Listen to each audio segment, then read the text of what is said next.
Good evening. We're going to start the February 18th commission meeting. We'll have the invocation tonight by David Williamson from Central Florida Free Thought Community, and then we'll have the Pledge of Allegiance by Commissioner Kennedy. Please stand.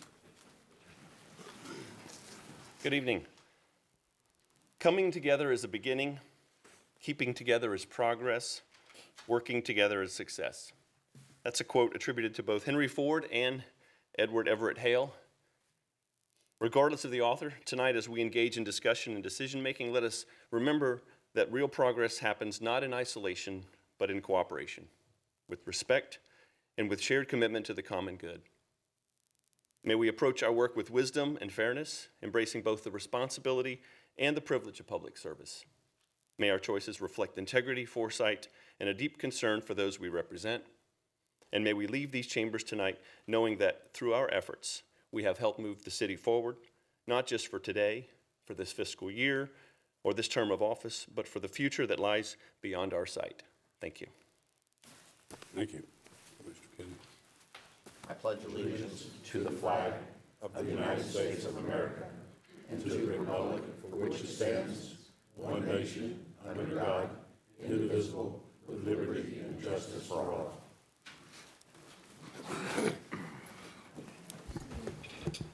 Commissioner Kennedy, Here. Commissioner Wilson, Here? Mayor Johnson, Here. Commissioner Firstner, Here. Commissioner Oliver. Here. All righty. So we're going to have presentations.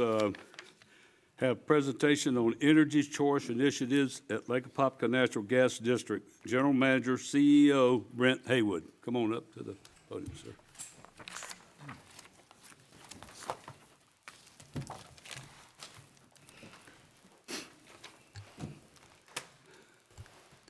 Try to get the microphone set here, a little tall on it. Mayor, Commissioners, thank you all, staff, thank you all for allowing us to come in here tonight and talk to you about our Energy Choice Initiative. First of all, congratulations on the centennial this year. That's a great thing to celebrate. We just celebrated 65 years of service along with you. Introduce myself, I'm Brent Haywood. I'm the General Manager, CEO at Lake Apopka Natural Gas. I've been in the area for a year now, so I'm very pleased to be able to, sad that it took a year to be able to get here before you to meet you, but I'm glad to be able to sit here and present the Energy Choice Initiative to you. I think you all have a copy of the presentation in front of you. We'll go through this, try not to make it more of a presentation, make it more of a discussion than a presentation, but for those of you who are not aware, first slide there is Lake Apopka Natural Gas. We're the local distributor of natural gas in West Orange and South Lake counties. We currently serve about 29,000 customers, approaching quickly towards 30,000 customers. In the city of Ocoee, right now we serve right at 1,000 customers, and we hope to improve our system to where we can serve a lot more. As far as the Energy Choice Initiative goes, I got here about a year ago and started looking at the opportunities that the communities and that the local communities and that the area had. And I realized real quick that the natural gas distribution system wasn't reaching its full potential as far as being able to get into the communities and to expand into areas that really needed it. What this initiative is about is bringing the energy choice. It's about having a choice in what your energy is. Right now, a lot of developments, and again, most of the city here only has electricity as an option available to it. So we're wanting to try to bring forth some actions, bring forth a grassroots effort to make natural gas available to everybody that wants it. Again, we're not trying to change the landscape as far as what your energy choices are, you as an individual, but we also are trying to make sure that you actually do have a choice. Right now, most people don't have a choice in most of our communities. And what happens when you don't have a choice? There's what's called an electrification movement out there, right? You've probably heard it day in and day out. You hear about the battles that are going on with fossil fuels. You hear about things that are going on about the environment. And most people have chosen a winner. You know, from the federal government down, there's been a winner that's been chosen, and it's electricity. Well, the electricity is a good choice depending on where you are and what you're doing. But for the state of Florida, for our local communities, it's actually, when you go through here in the presentation, I'll show you that it's actually not the right choice for our communities. So what is electrification? Electrification is an advocacy that wants to have a single source of energy for you and your communities, whether it's a business, whether it's your home. It's a single source model. Well, what does a single source model mean? It means it's creating a monopoly for the energy and the energy landscape. You know, that's not necessarily a bad thing if the monopoly is controlled by the cities and it's in the best interest of the communities, but a lot of times that's not the case. Electrification lives on the misconception that electricity is equivalent to natural gas in affordability, dependability, and cleanliness. That's not true. No matter what you hear in the media, no matter what you've read, natural gas, as far as the state of Florida goes, is the best energy choice whenever it comes down to your needs in your home. Why is that so? So I want to talk to you starting at the national level. So the next slide. Starting at the national level and working down to the local communities, electrification is a very, very expensive model, okay? You hear all the times about when we have hurricanes come through, whenever the power goes out, everybody talks about, why can't we just put all the power lines underground? Because it's expensive, right? It costs you billions upon billions of dollars to take an electric distribution system and put it underground. Well, that's exactly where we are. You know, electric companies want to be where the gas company is. You can't compromise the fact that natural gas is the most reliable, safest energy delivery source out there. So what does it mean if we were to electrify all of our systems?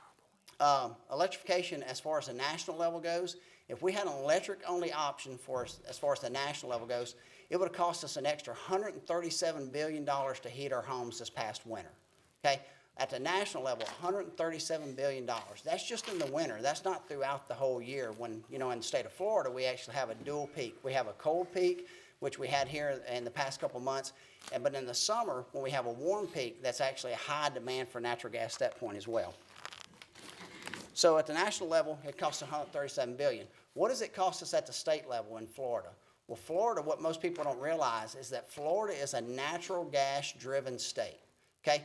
We're the number 2 electricity generating state in the union. Texas is number 1, Florida's number 2, all right? But 83% of the electricity generated in the state of Florida is generated using natural gas, okay? So if you flip and you look at the next slide, 82% of electricity in the state of Florida is natural gas, okay? The conversion rate from natural gas to electricity is a 60% loss. What that means is that 60 cents out of every dollar you spend for electricity in your home, you're losing 60 cents out of every dollar, right? You're throwing 60 cents away out of every dollar when you're using electricity where you could be using natural gas, okay? What does that mean in the state? We're wasting $7.3 billion in the state of Florida every year. We're generating 44 million metric tons of excess carbon dioxide in the environment every year unnecessarily. So how does that pan down into the state as well? Well, it was recognized a few years ago that the state, when you look at July 2021 House Bill 919, the state said that we shouldn't choose a winner in the energy game, okay? There shouldn't be a winner or a loser in the energy game. We should have all energy choices available to us, and that's what that bill was. Well, what has happened is that at the local levels, we have allowed developments to be built that only have electric utilities available in them. Natural gas is being excluded from those developments. So what does that mean? Again, we're building communities that have only one choice, and that's electricity. I actually started out in the electric business. I did electric design for about 15 years, moved over into the gas side of the business because I felt more compelled to work with gas.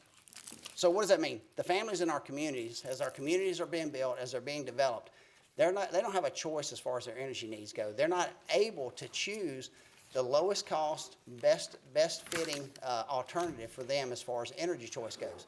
They can choose solar, they can choose electricity, but either one of those options is more expensive than natural gas.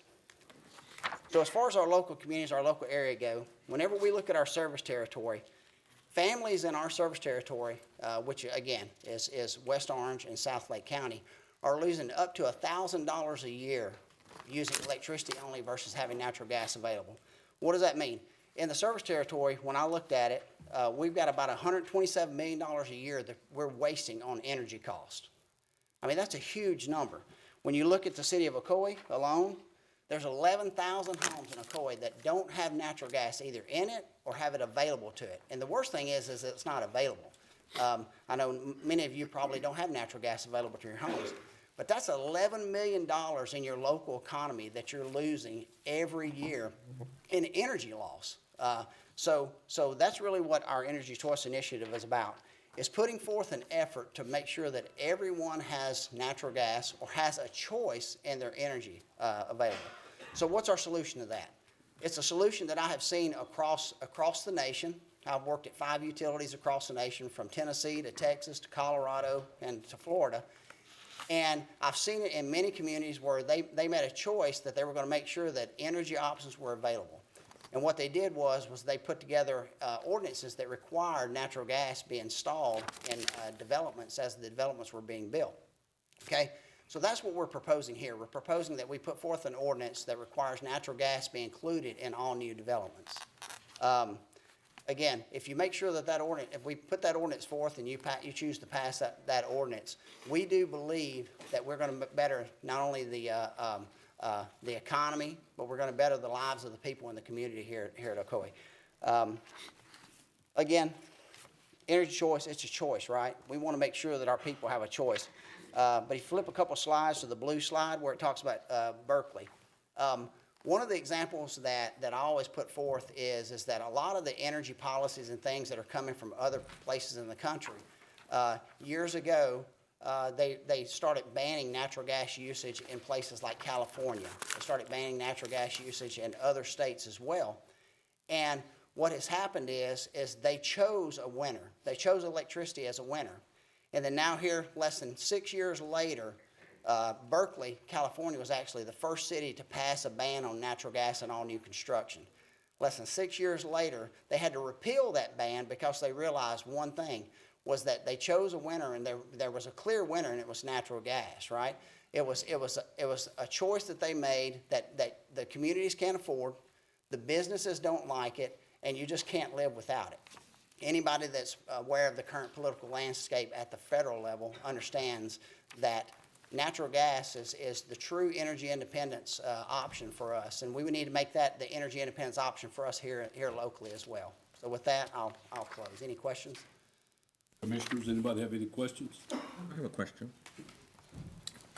You're talking about forcing developers to provide the option, the choice to each home individually. Yes, sir. Of whether to have electric or natural gas. Is that correct? Well, so the developer will be required to install natural gas in the development, and each homeowner As a would choice. choose whether they want to have electric only or have electric and gas available. Right now, the way the development works is that the developer owns a property and they control what goes on that property until the property is deeded over. Well, what happens is when they deeded the property over, if it's a public right-of-way over to the city, then that's the point where we could choose to go in. But at that point, it costs us about 3 times the cost to actually put the gas in. So again, we're throwing money away at the whim of a developer that most of the time the developer doesn't even live in our local communities. But we're a utility of the community. We're part of the communities. We're a state entity. We're not here to make money. We're here to provide service to the customers. So. What is that cost per lot? So that cost depend on the width of the lot, obviously, but let's just say the average 60 to 100 foot lot. It's initial construction costs. If we go in during the construction of the development, it's about $1,000 a lot. If we were to do it after the development's closed out, it's been graded, it's got the grass and everything in. It costs us about $3,000 a lot to be able to put it in. Okay, just for your information, and I don't have a source, while you were talking, because this was slated as a presentation, we don't have it ahead of time, so I wasn't able to research. Yes, sir. But I did a quick Google, and it said that those costs are $2,500 to $12,500 per lot. In your experience, which sounds extensive, do you have a layman's explanation for why I would get that sort of information and what that comes from? So if you Google it, it all depends on where you're at and where you're putting it in. If you're putting natural gas in an area that has sandy, loamy soils, then the depth of construction costs a lot. Really, the money in putting utilities in is in the trench. So it depends on the cost to dig. So if you've got a sandy soil, easy dig, things go pretty quick, and that's pretty much what we have here: sandy, lilty, soamy soil. But when you're in like Colorado, which I was in Denver for a while. If you're working in those areas and you've got rocky soil and you've got to actually use blades to Groundwork. cut, you can see $12,000 a lot cost on that, and that's really the extension cost in the utility. But the piping itself it's the same pretty much regionally, so it only costs you less than 20 to 30 cents a foot for the piping. It's really the money's in the trench. Thank you. It was educational. Thank Yes, you. sir. Yes, sir. Commissioner Wilson. Question, when you are requiring, or not requiring, I mean, having the gas in the new subdivision, what's the cost to bring it to the subdivision? I mean, it's, your lines are not running in Yeah. front of every subdivision. I mean, I'm in an older neighborhood. Your line is not running close to my house. Yes, ma'am. So we've had 3 of the ordinances passed so far. We've had Apopka, Winter Garden, and Claremont. Each one of the cities has put different requirements relative to that very issue. And so we vary from 1,000 foot that the developer's required to pay to get it up to the development, and then down to 100 foot. But for us, we look and say, okay, as far as the community investment goes, we put our money back into investing to get it to the development. If it gets to the point to where it's an absorbent cost for the developer or for us to be able to get it there, then we wouldn't require it. That's actually one of the outs of the ordinances, that if we agree that it's an absorbent cost to get it there. But for the most part here in the city, we're relatively close where we can get it there at a reasonable cost on our end. How close are you? Let's say They're to, down on our street. So is it at the end of your street? There is gas? It's on Blueford. It's on Blueford? I don't know exactly where you're at, but I know we did an improvement project. We started an improvement project here downtown to bring natural gas to downtown Ocoee. So the same thing. I think that was like a $60,000 project. Natural gas has been on the north side of town for 60 years. Yes, sir. North side, Okay, thank you. Yes, ma'am. first. Do you have to have, if you have a community that has some people interested in going with the gas route, do you have to have a certain number of them before it's economically feasible for you to put a transmission line into that area? Say So there's 500 homes, but there's only 25 people that want natural gas. So that's one of the things that we're doing right now with the Energy Choice Ordinance. It's actually a 3-phase plan. The first phase is to stop new developments from being built without natural gas. The second phase of the plan is to go back and recoup a lot of the existing developments that didn't actually have natural gas available to them. So as far as we're concerned, all of the money we make every year goes back into the systems, to expanding the system. So each one of the cities, we allocate a certain amount of money to expand into those systems. But also, if you're in a development and they want to choose to bring natural gas in, which we've had that several times, that we work with the development to try to minimize that cost and that impact. That's what we call our phase 2 of Energy Choice, is trying to recoup this 127,000 customers that don't have gas available, that don't have the option. But back to the availability thing, we've actually got 2 communities here locally that already have ordinances outside of the district. And the city of Leesburg requires not only natural gas be installed, but it has to be installed in the houses as well. And so developers haven't had any issues there. And then, of course, the villages, all of the developments in the villages have natural gas installed, and they require it in the houses as well. We're doing it differently. We're not requiring it in the houses. We're making it available. But, I feel like it's our job to make sure that we expand the system appropriately. So the money that we would be saving, we will be turning that money back around and investing it as capital infrastructure back into existing homes and developments. Okay, thank you. Yes, sir. Mr. Oliver. The proposed ordinance that we're looking at here, is this something that your company wrote, or did the city write this proposed ordinance? So this is something we actually drafted, and we're sending it to the city for you to obviously review with the lawyers and review with your development group to see as far as what you want to do with the ordinance. It would actually be your ordinance, it's not our ordinance. We can't codify anything, being a special utility district. So it's actually whatever the city wants to do. In this proposed ordinance, it states that the payments of cost of installation and the installation of materials providing for a cost sharing for the gas main extension under certain conditions. Cost sharing, who's sharing the cost? So the cost sharing would be between the district and the developer. And when we left that with pretty liberal, wide open language, and each city has developed that language differently. For example, the city of Winter Garden, we actually work, and the language of it is the city management, the city manager and the district work together to decide on how far is too far or how much is too expensive for the development to do what it needs to do. In Claremont, they actually have a 1,000-foot requirement that the district has to extend up to 1,000 feet, and the developer has to extend the rest of the 1,000 feet. So we can figure out what the best option there is for the city. Are you proposing this be a actual requirement, or this is a choice?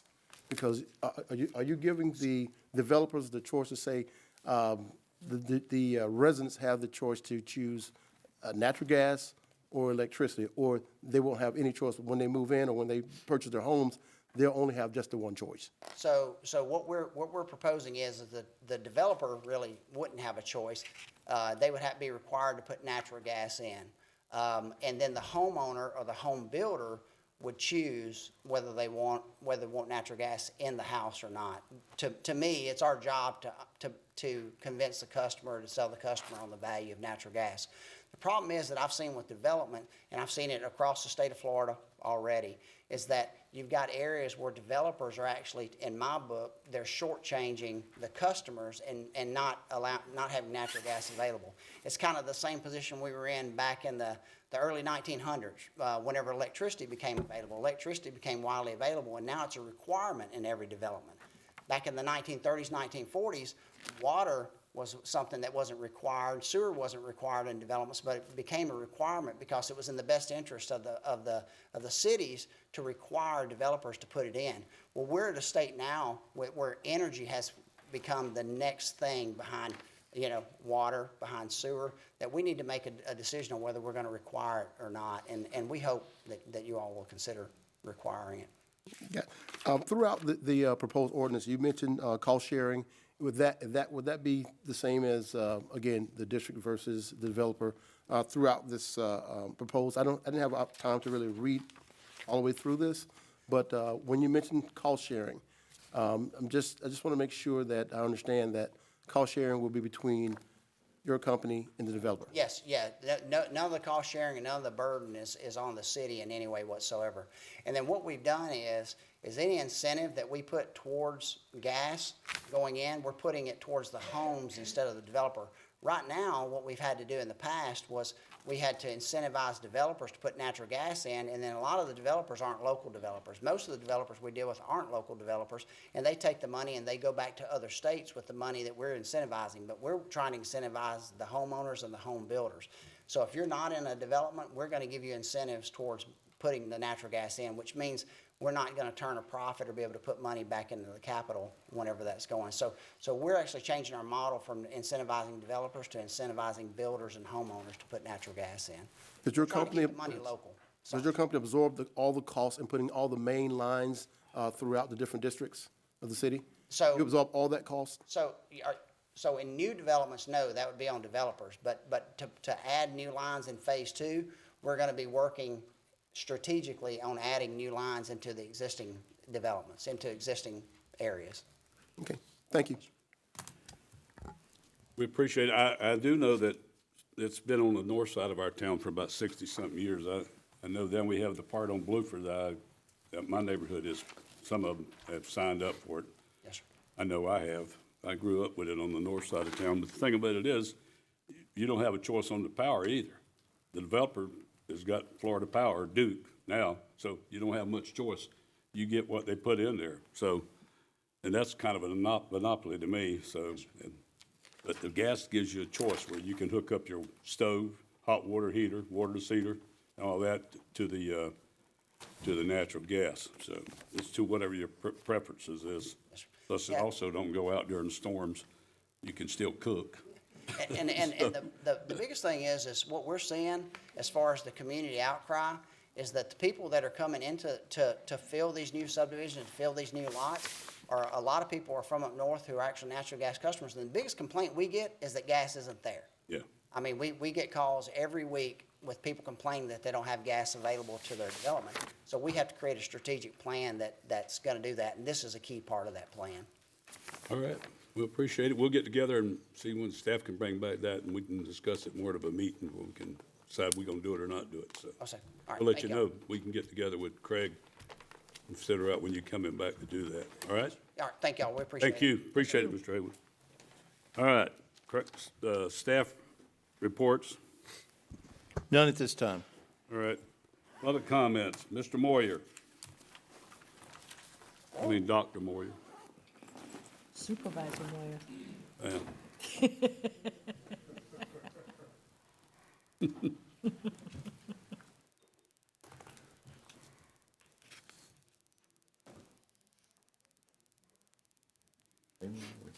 Uh-huh. Right, great, Raj.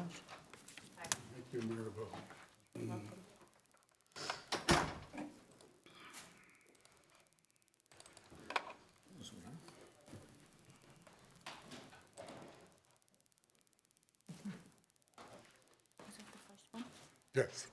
It's a lot of people. Good evening. Thank you. My name is Dr. Jim Moyer. I'm the Orange Soil and Water Conservation District 2 Supervisor.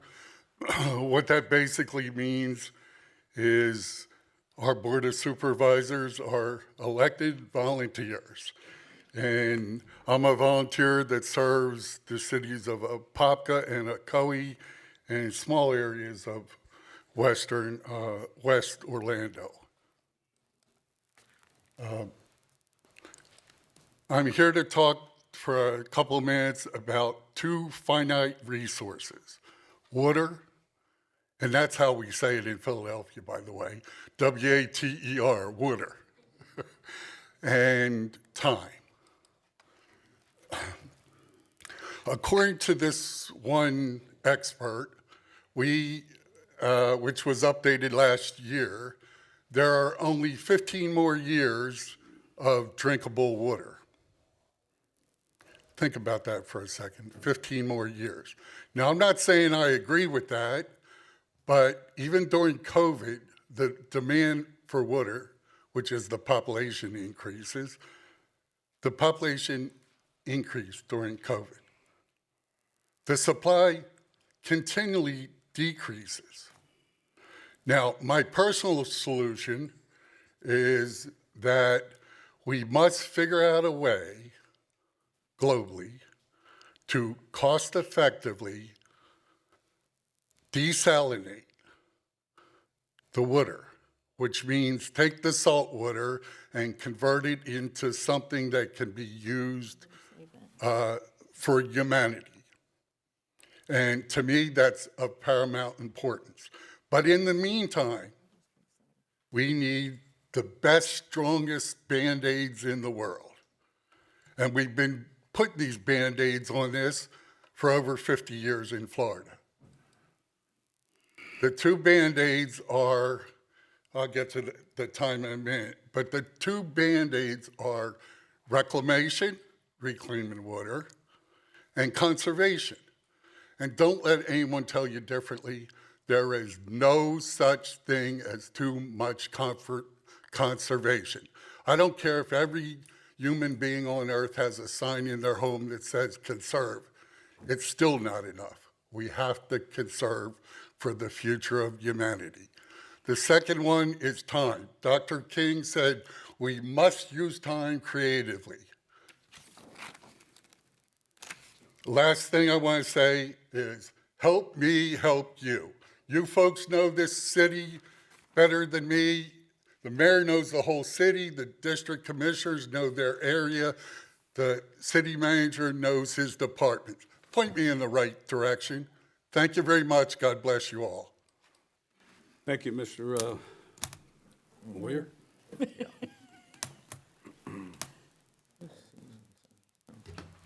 All right. The other ones I have is for the issue we do it a little later, so I'll hold on to those. So we'll go to consent agenda. Oh, wait. Oh, you got one? Yeah. You always late turn them in. Always. There's TV crews here. Couldn't help but get on TV tonight. I listened to that gentleman's proposal or whatever. I thought it was very nice, but that it's a perfect case of not knowing your audience before you get here.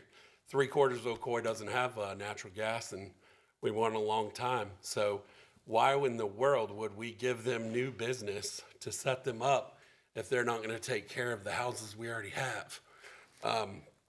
I live off of Orlando Avenue and White Road.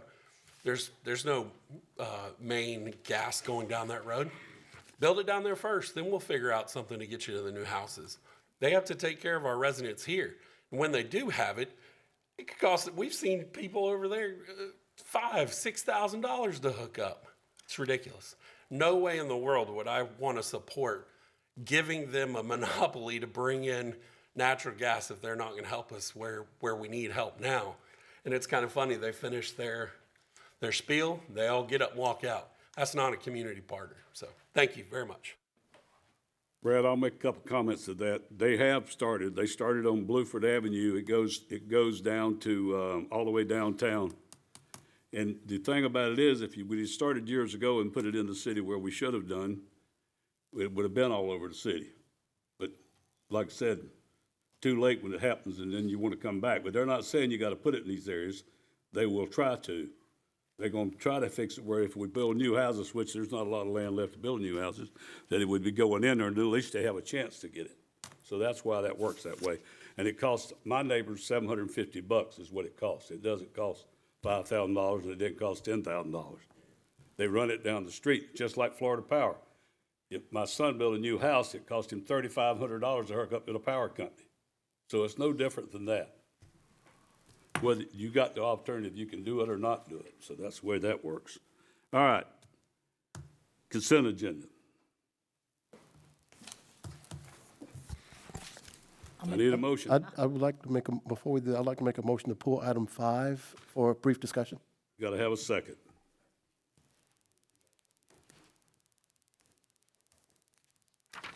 No second. All right, go ahead. I need a motion for the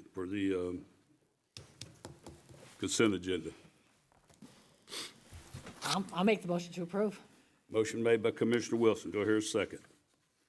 I'll second. Seconded by Commissioner Kennedy. Any more comments? Let's vote. Motion carries with Commissioner Oliver voting no. All right.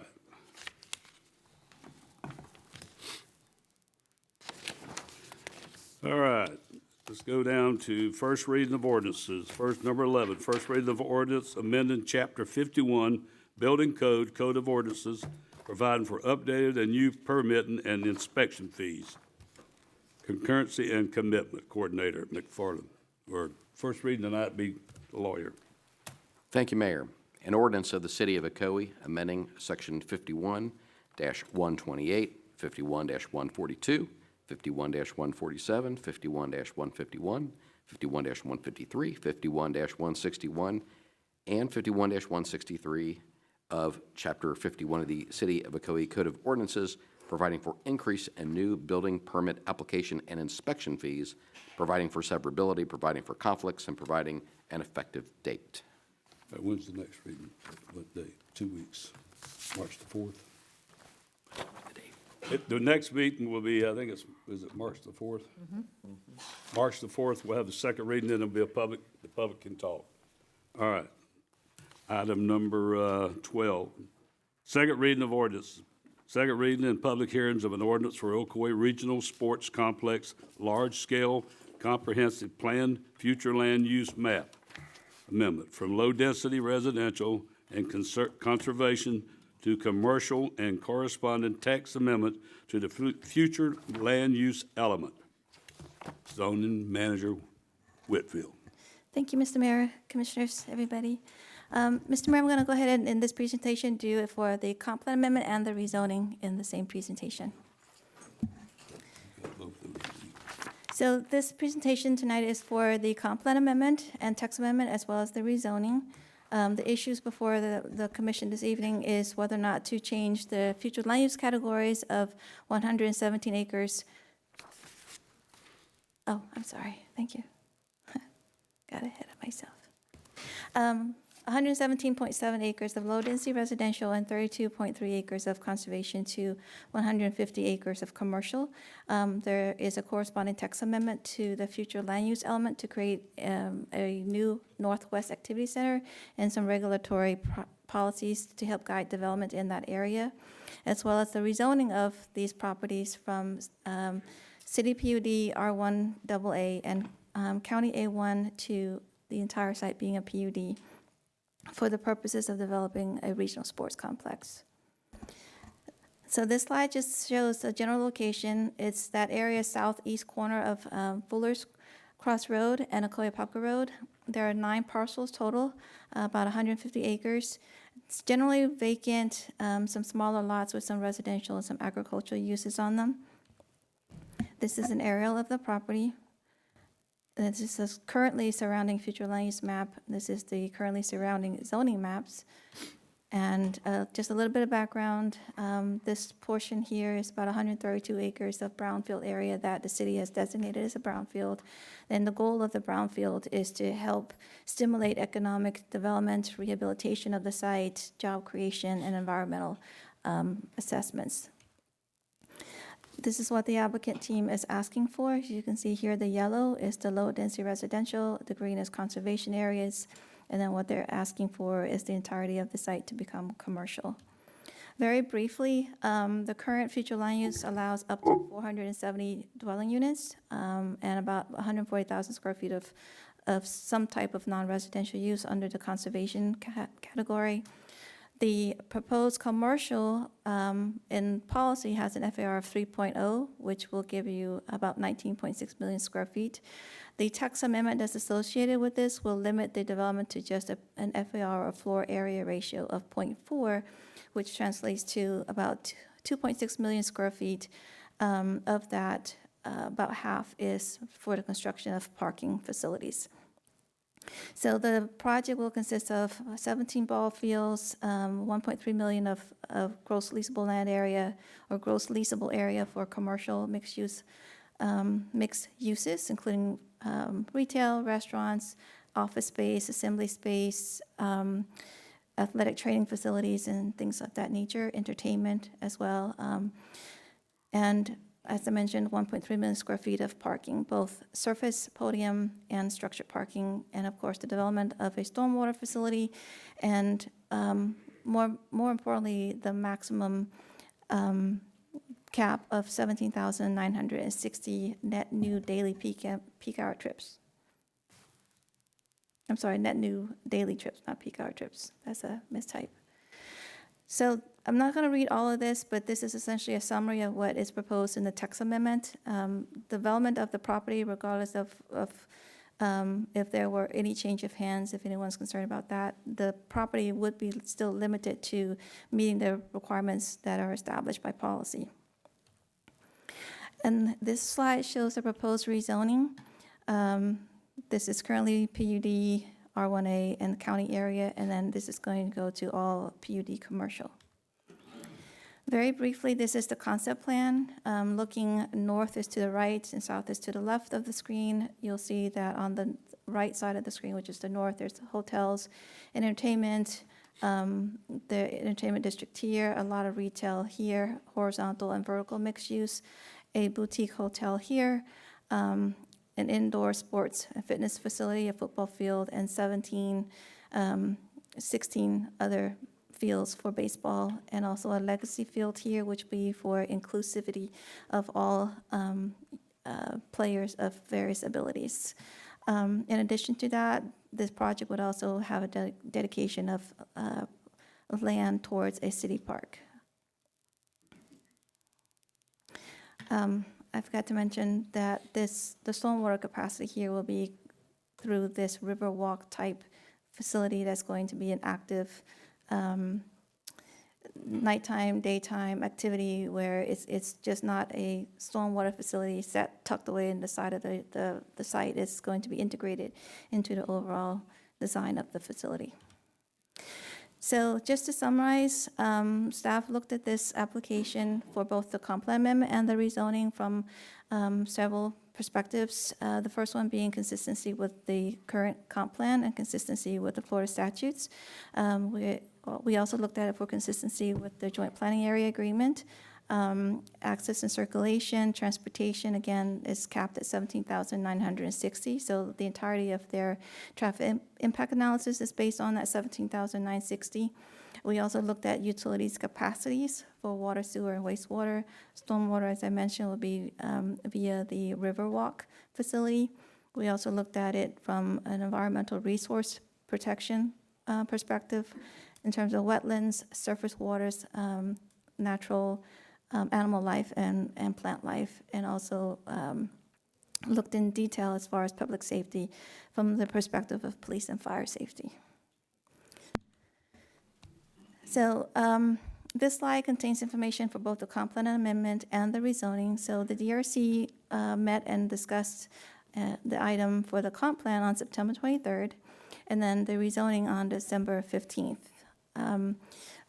The conversations at both of those meetings dealt with making sure that the applicant team prepared a safety and emergency management plan because of the complexity of the site, the size of the site, developing a construction sequencing plan, working with staff on that, avoiding any impacts to an existing force main on the site, again, developing a management plan to maintain the contaminated soils that are on parts of the property, and then developing a wetlands and environmental protection strategy plan, as well as timing the JP approval, timing of transportation improvements and things of that nature. So just very quickly, this slide shows the result of coordinated meetings between the applicant team and our fire marshal's office. So this slide just basically shows this dashed line here, the routes that fire and emergency service personnel can access and travel through the site. These little gray text boxes here that you can't read, those are shelters for inclement weather. Like if there's a ball game and there's lightning, there's safe shelters for the players, visitors, everybody on the site can go and take shelter safely. This is a look at their sequencing plan. So the plan right now is developed north to south with the hotel towers coming in first, along with the stormwater retention area and extension of the 17th Avenue road improvements all the way, so basically connecting Lakewood Avenue to Ocoee Popka Road. The PZC heard these items. The comp plan amendment and text amendment were heard and considered by the Planning and Zoning Commission on October 8th. At that meeting, there were no persons from the public who spoke in opposition, and they made a recommendation of approval of the comp plan amendment. And then subsequently on January 14th, they heard the rezoning application, and also with no opposition heard at that hearing, they also made a recommendation of approval for the rezoning. And with that, at tonight's hearing, staff is asking the City Commission to approve an ordinance for the comp plan amendment and text amendment, and then an ordinance for the corresponding rezoning. And that concludes my presentation, Mr. Mayor. Mayor, may I speak? Notch, can you, for the benefit of the record, go over the extensive review process associated with the comp plan amendment in 2 minutes or less? Yes, sir. For the benefit of the record. Yes, sir. So this is what's classified as a large-scale comprehensive map amendment and text amendment. Anytime you have a text amendment, it's automatically a large scale. Anytime you have 50 acres or greater having a map change, it's a large scale. And what that process is called a state expedited review process. We look at it for consistency with Florida statutes. That chapter is 163 in the Florida statutes, 163.3177. And then we also look at it for internal consistency with the city's currently adopted comprehensive plan. We have to look at all the aspects of the project to make sure that we satisfy any comments from the Florida Department of State that deals with archaeological and historic resources, Florida Department of Transportation, District 5, Florida Department of Environmental Protection, St. John's Water Management District, the Regional Planning Council. We also send it to our sister agencies, the City of Winter Garden, Orange County. So it goes through all of that review. We've met with the applicant team over the past 2 years to work out all of the questions, concerns that staff has in terms of timing for transportation improvements, timing for utilities, whether or not there's capacity. That's what is evaluated at the comp plan entitlement stage. And then we're looking now into looking at where specific facilities and routes and things like that, that the technical stuff could go as we transition forward. At the November 5th public hearing for the comp plan amendment and text amendment, the commission voted to approve the transmittal to the state. It got sent to the state. The state has, by statutes, 45 days to review it and provide comments back. We've received no opposition letters or concerns from any of the state agencies. And because we didn't receive any concerns from them, we went ahead and scheduled this hearing. So this is the adoption hearing, which we are required by law to do within a 180-day time period. So that's where we are. Anything else, Craig? No, I just wanted to get the fact that this is the most extensive review process that the Florida statutes purveys in growth management policy, and all of those agencies that are not just listed gave consent to this land use amendment. I know that, yeah, at the same time. And staff recommends approval. All right, we're gonna have the city attorney read the ordinances. All right, there are two ordinances. The first is for comprehensive land use plan amendment. The second's for rezoning.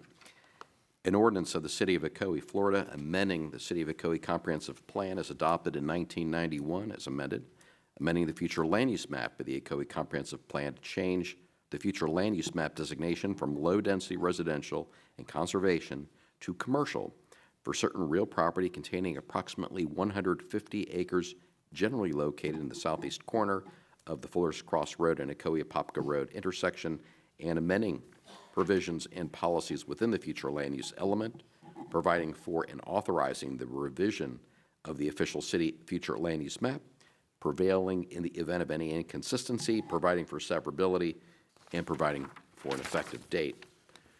And the second is on the rezoning. An ordinance of the City of Ocoee, Florida, changing the zoning classification from City PUD, Plan Unit Development District, City R1AA, Single Family Dwelling District, and County A1, Citrus Rural District, to City PUD, Planned Unit Development District, on certain real properties containing approximately 150.9 acres generally located in the southeast corner of the Fuller's Cross Road and Ocoee-Apopka Road intersection, finding such zoning to be consistent with the Ocoee Comprehensive Plan, providing for and authorizing the revision of the official city zoning map, prevailing in the event of any inconsistency, providing for severability, and providing for an effective date.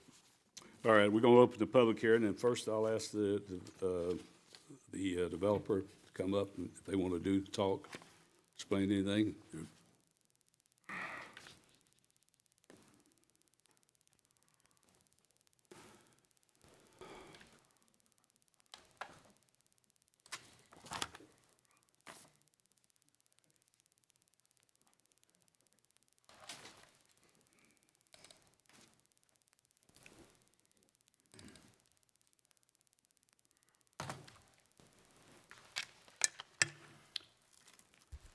Mr. Mayor, Commissioners, Mr. Manager, thank you for having us here tonight.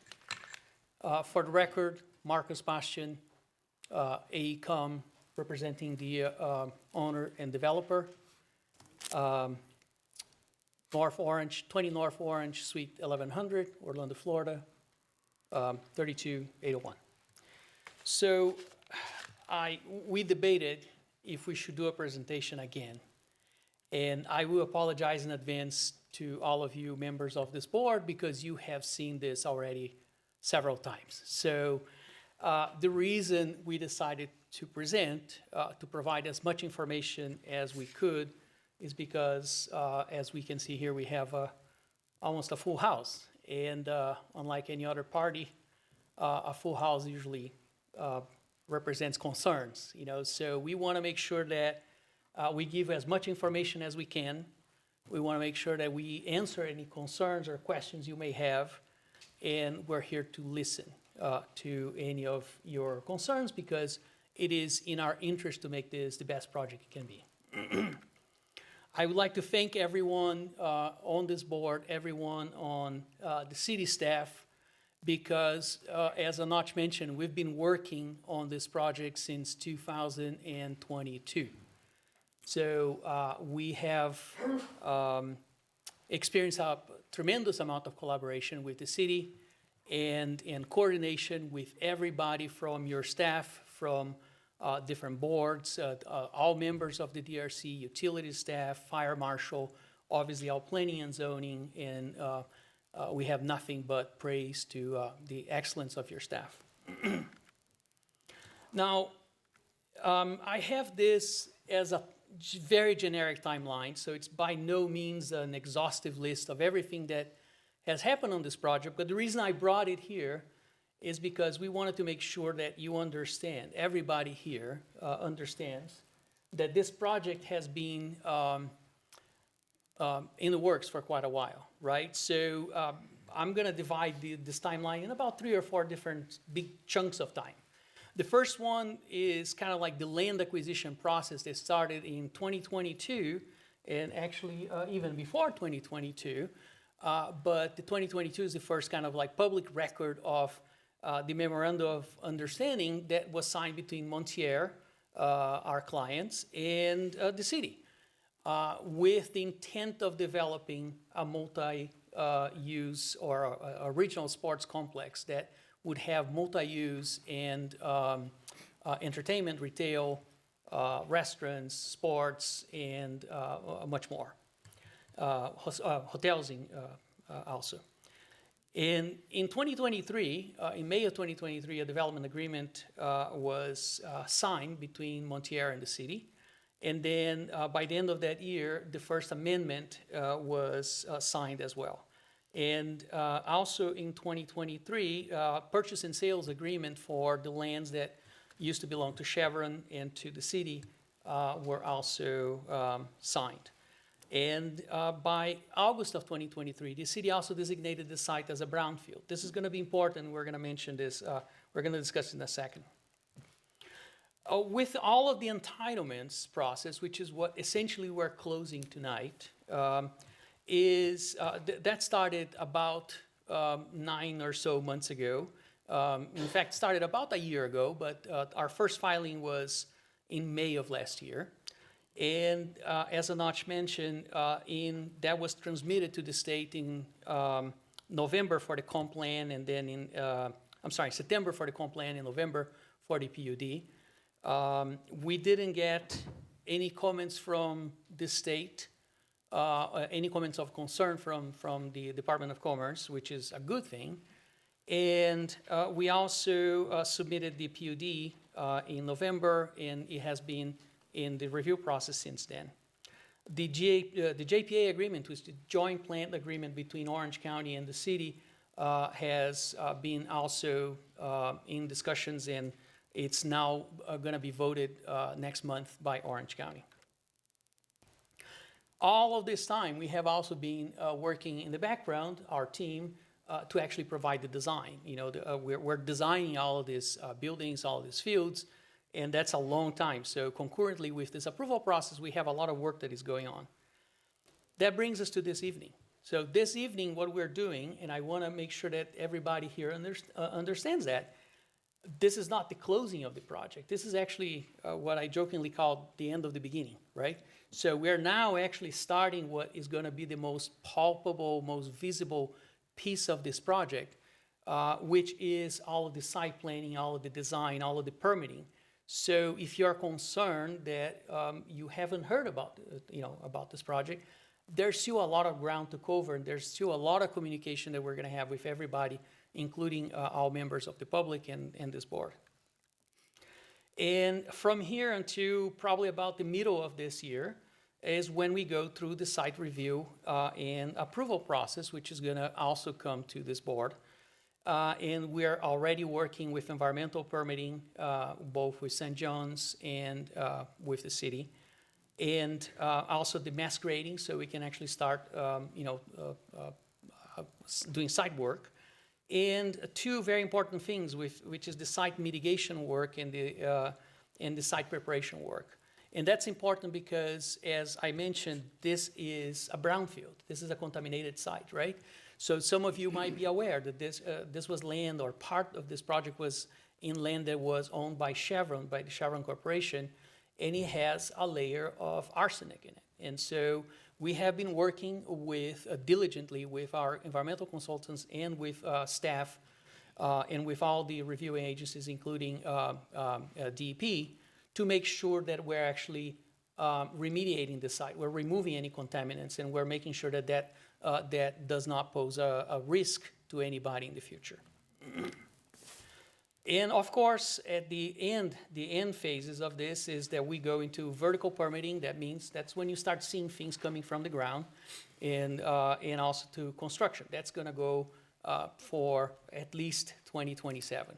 So, and if my client looks at me here, it says no longer than 2027. Obviously, we want to finish as soon as we can, but we're going to do it according to all of the open process that we've been doing so far.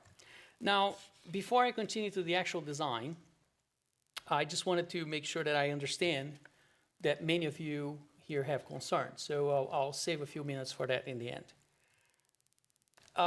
This is what you saw being presented in the previous presentation from the planning manager or the zoning manager. And what you see here in green is all of the baseball fields, and the gray is all of the buildings. In the blue in the center is a water feature that we're doing to kind of create an amenitized waterfront, kind of like a river, if you will, for the property. And this is a little bit more understandable. This is the rendering that it's a little bit more realistic. Now, the main component of this is obviously the fields. It's a multi-sports and entertainment field. And there are a couple of towers, hotel towers, to the north side. There's an entertainment district where we're going to have several different destinations for restaurants and entertainment, and that extends into what we call the retail and dining district.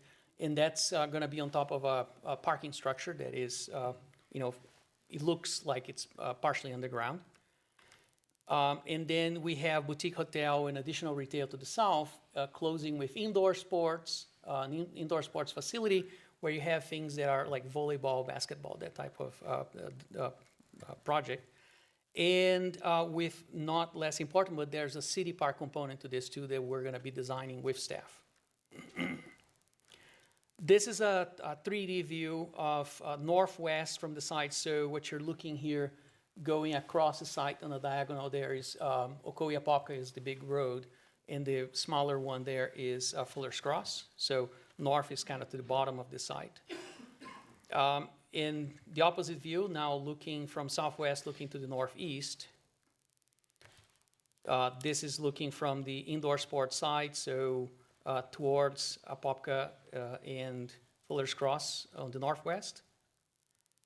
And finally, northeast looking to the south. So we see the hotels in the foreground. I have a series of pictures, and I'm going to quickly go through them. So this is the kind of hotel entrance. This is kind of like the main entrance for the North Hotel along Fuller's Cross. On the opposite side of the hotel, you have the Welcome Center, and you start seeing some of the baseball fields and the amenities for the hotel. This is the view from the fields. And this is a view looking towards some of that retail experience. A little bit more. So here you see kind of like towards the middle of the development, and at the top of your slide here, going from, left to right, it will be the background is the Ocoee Apopka Road.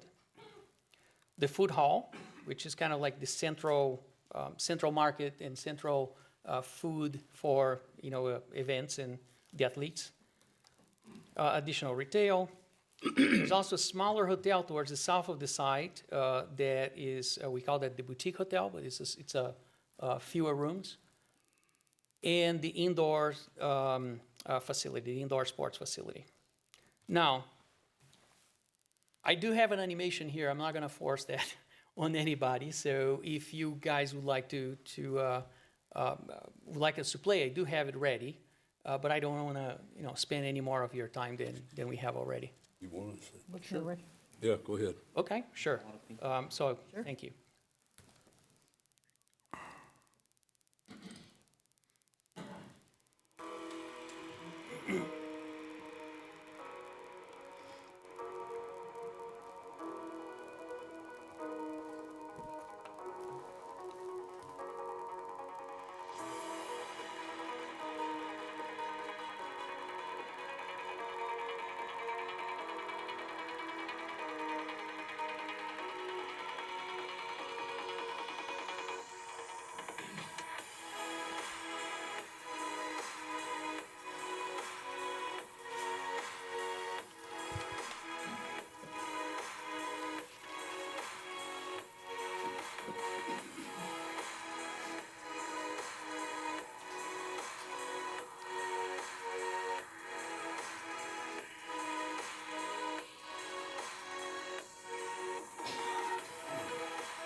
Now, before I close, I'd just like to mention a few things, because this was part of our application, and there's all the data is there if you'd like to take a look. But our estimate is that this project, during the construction phase alone, is expected to generate almost 10,000 jobs.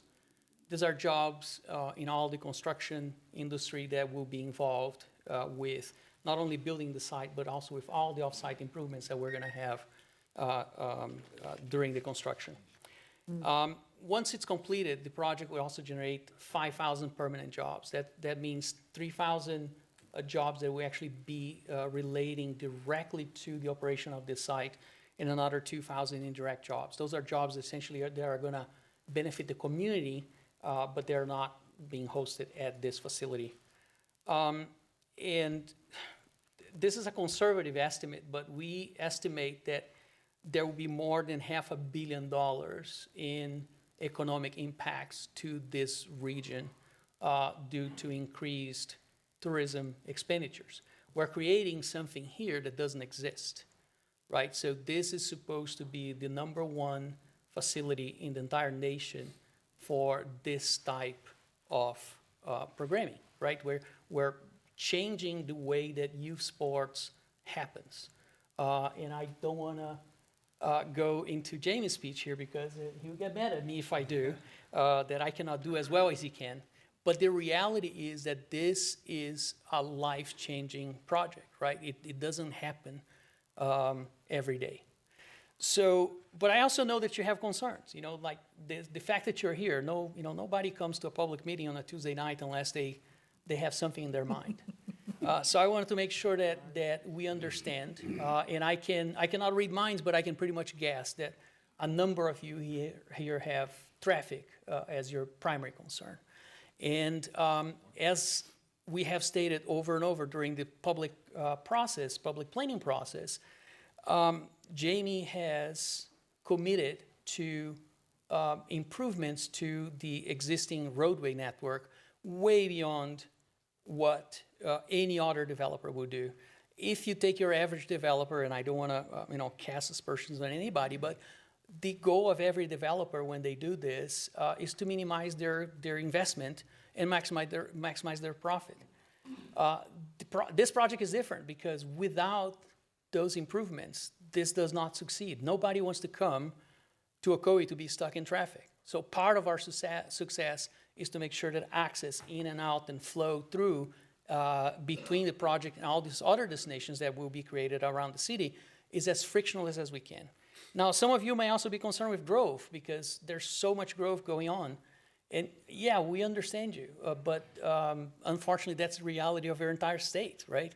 Part of what I did in my previous 10 years was to work in Orange County, where every year we're dealing with growth and with the expectation of growth that will not stop. So all we can do here is try to direct it to better ways to do growth. And this is going to create a destination that will be reachable not only to tourists, but internally to everybody around Ocoee. It's a facility that will be open to the public all the time. And finally, some of you might have perhaps environmental concerns, right? Because after all, this is just a field today, and now we're bringing built stuff into it. Well, it's a contaminated field, right? So we're actually improving the condition of that contaminated field that has been in the works since at least the early 2000s, right? That Chevron was going to develop the site. We're also going into a remediation plan that will make sure that there are no contaminants on the site once we are developing, because obviously it's not in our concern.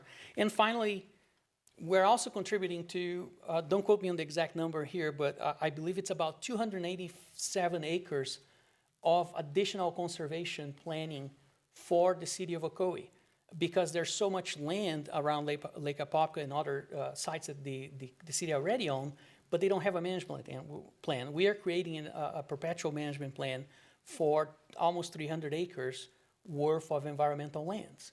So we have tried so far to be as responsible as we could and as open as we could, and we'll be available to answer any questions. So thank you, Mr. Mayor, and I would like to reserve any time if I have any left.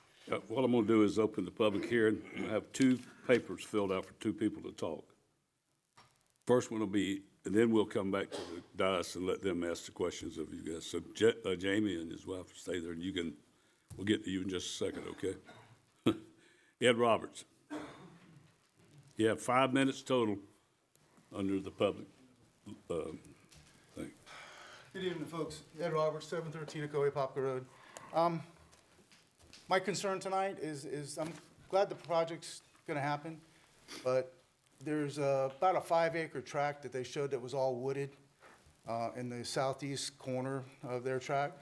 Well, that's our properties. There's 6 families that live in there. We're gonna be heavily impacted by this. So is there some type of sound or visual barrier that they've designed to be able to put up around us or can help us, eliminate any potential problems that can come from thousands of people every week coming through our property? So that's my question. Yes. Absolutely, and we intend, as we spoke before, you know, we can discuss either acquisition of the land, as we've discussed before, but absolutely, we have various methods to make his life as normal as possible in this effect, so. Oh, I would just add that will be before you as part of the site plan process, which would be the next thing that the commission would see. Do you understand that? Well, yeah, we Go back at the talked mic. about the acquisition before, but this didn't happen. They backed out of it, so I'm just trying to make sure that have some type of barrier to protect us from, you know, I have a farm, I have animals. Who hasn't seen people stop and try to feed horses on the side of the road? So I don't need little Tommy coming across the baseball field and get kicked by one of my horses. So, I think they'll try to work on all that too, so. They're gonna be working on that also, trying to make it that fits for the territory. okay.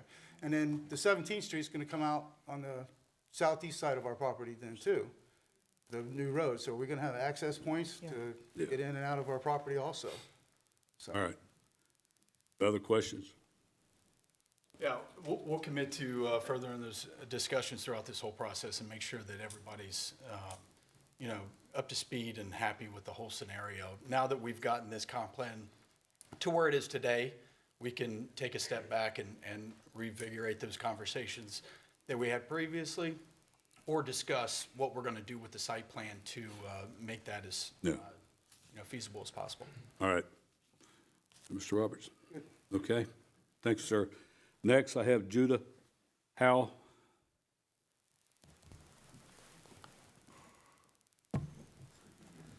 Good evening. My name is Judah Howell. I'm here on behalf of Glad Tidings Church. I serve as the pastor of administration for the church. Our church is located on Fuller's Cross Road, right across the street from the proposed development. I'm here this evening to speak in favor of the project. We're very excited for what's to come.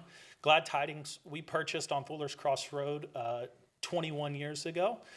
We purchased because we believe in this specific section of Ocoee. We believe in the growth that is coming. So we're very excited for what the city and the developer has put together. So we're excited to see what's going to happen.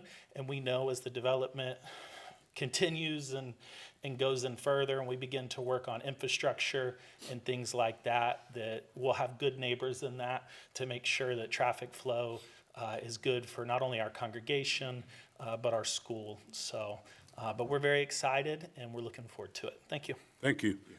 All right, that was the only two I had for the public to talk. So what we're gonna do is I'm gonna close the public, bring it back up. Did you fill out a form? Yes, sir. All right, bring it up. Getting kind of late here. When I do close it after this one, we'll bring it up to the dais, and I think you can hear what the different questions will be asked about what's gonna be going on and what's happening. Before you start my time, I was wondering if I could ask the developer one quick question. When we talk about the arsenic and the... You need to speak over to the When we mic. talk about the arsenic in the brownfield, that Oh, yeah, is you gotta identify yourself. Chris Adkins, 606 Ridgefield Avenue, Ocoee, Florida, 25-year homeowner and resident. When we talk about the arsenic, do we know exactly how deep and the amount of the arsenic that is in place? And if you could you let us know? We heard there was a layer that needed to be removed. I just thought maybe we would like to hear, you know, the extensiveness of what it is. If you could stop my time. Here. May I stop my time while he speaks, please? Oh, you can finish it. Okay. Just finish, and then I'll let them answer your questions. Sounds good, sir. Thank you. As in their presentation that they showed earlier, you know, they have self-admitted that it's been multiple occasions that they've tried to accomplish this. And actually, the original date of completion was of the 25th, the 2025.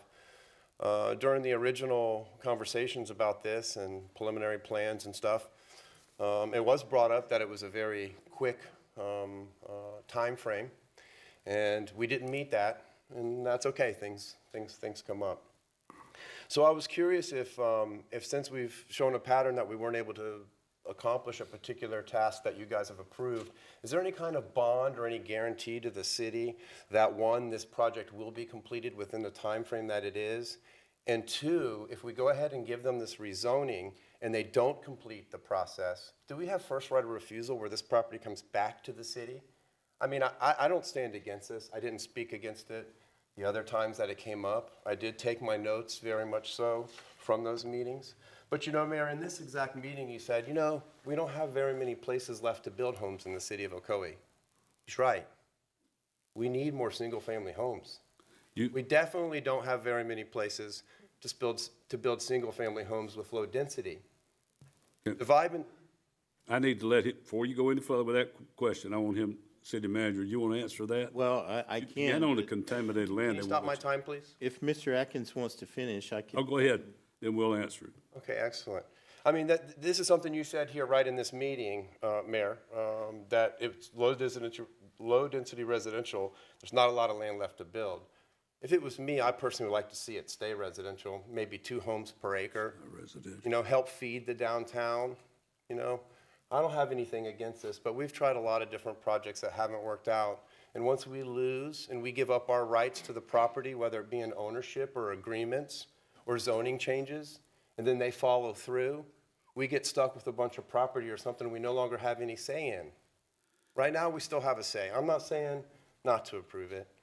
I would say you should significantly consider ways to protect us that if it doesn't go through and it, as stated before, that somehow we have an opportunity to either get the property back or work with finding somebody else that could do the project that you may want.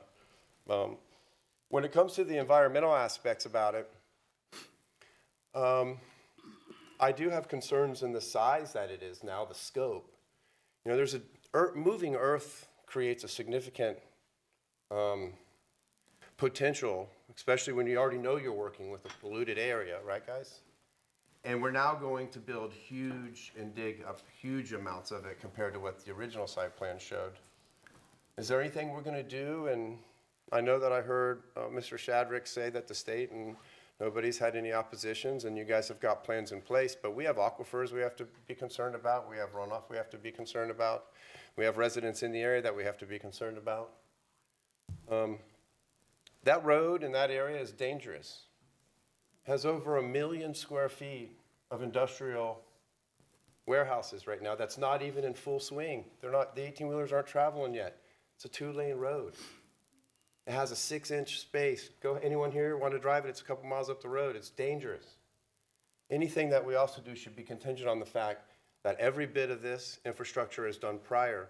Because when I go back to my notes from December 9th, one of the things, respectfully, sir, that you had mentioned is that the sports fields were going to be started immediately before a lot of the other infrastructure stuff. Well, I've traveled to baseball. I've been part of these facilities, and once you get baseball fields, you get people. And they come in droves. And we have to be very concerned about the safety, not only from the environmental potential impacts, but from the traffic for anybody that travels through that area. There's a lot of schools, including churches, that I think you should really keep in mind. Again, I'm not saying not to go for this particular plan. I would like to see it remain single-family homes. But if you do so, could you please protect us in any way you possibly can legally? Thank you for your time. Thank you. Craig? Thank you, Mayor. And I do appreciate Mr. Atkins' concerns because the city shares the same concerns, and I want to get a few things on the record as far as the process. The first one, the timeline, you know, we never intimated to the commission that we were going to be open now because the properties didn't even close until a little over a year ago. And one of the primary reasons for that was Chevron and the city making sure that we did the environmentally responsible thing in working with this developer to make sure that we cleaned it up. And in addition to that, we required Monterey Development to purchase a environmental indemnification policy for the city. And we also agreed as 3 parties, Chevron, the city of Ocoee, and Monterey Development, and these were all part of public meetings here held by the City Commission, we agreed to enter into what's called a brownfield site rehabilitation agreement with the Florida Department of Environmental Protection. Okay, that does several things. It guarantees continuity with the cleanup of the property, and all parties have to be all on the same page in agreement with the proper cleanup, including DEP, who is charged with the local responsibility for administering contaminated sites. That process is ongoing, and there's a very extensive, you can Google it, there's a lot of things on the Florida Department of Environmental Protection website that can further educate you about what the BSRA or BSRA process is about. So we have that. And they've actually gone through a large-scale comp plan amendment. And one of the things, and I think it's been said a lot, so I'll try to be brief, but there's a reason why it goes through that many layers of review. When the City Commission votes tonight on this, they are going to either approve or deny this based on how the applicant has demonstrated that he's going to provide the services and protections that will be necessary based on the map amendment that he's proposing, the demand created by going from low-density residential to his proposed land use. And the state statute, 163 dot whatever Anach said, and Rule 9J5, the Growth Management Act, requires that a report be done for every facility the city provides and how this project will be addressing all those facilities. So there's a very extensive process. There's a reason I wanted all the agencies that reviewed it in the record, because they cover the environment, transportation. FDOT reviewed this land use amendment. Florida Department of Environmental Protection reviewed this land use amendment. Florida Fish and Wildlife Conservation Commission, the list goes on, including our neighbor local governments and Orange County. And so I wanted to get that established. The environmental aspect is very important to us, and Marcos did not gloss over the fact that we have kind of worked with the developer to protect and manage a much bigger amount of acreage than what he originally was going to be required to do. And this is all in the Lake Apopka Basin. It's also in the Ocoee Basin. And it's very sensitive environmentally. So there's some benefits to doing this cleanup and getting rid of the arsenic and capping it, in addition to, there were some other contaminants. And this, you're talking 3 decades of environmental monitoring that Chevron was required to conduct because of contamination. And this helps protect the aquifer. They've gone above and beyond with their stormwater design. Of course, it's going to be an amenity, but they are actually intending to exceed some of the standards that the Water Management District requires for drainage. And all of these things were put in place to try to protect the citizens and try to manage all these aspects of growth. And we would not be recommending approval of it.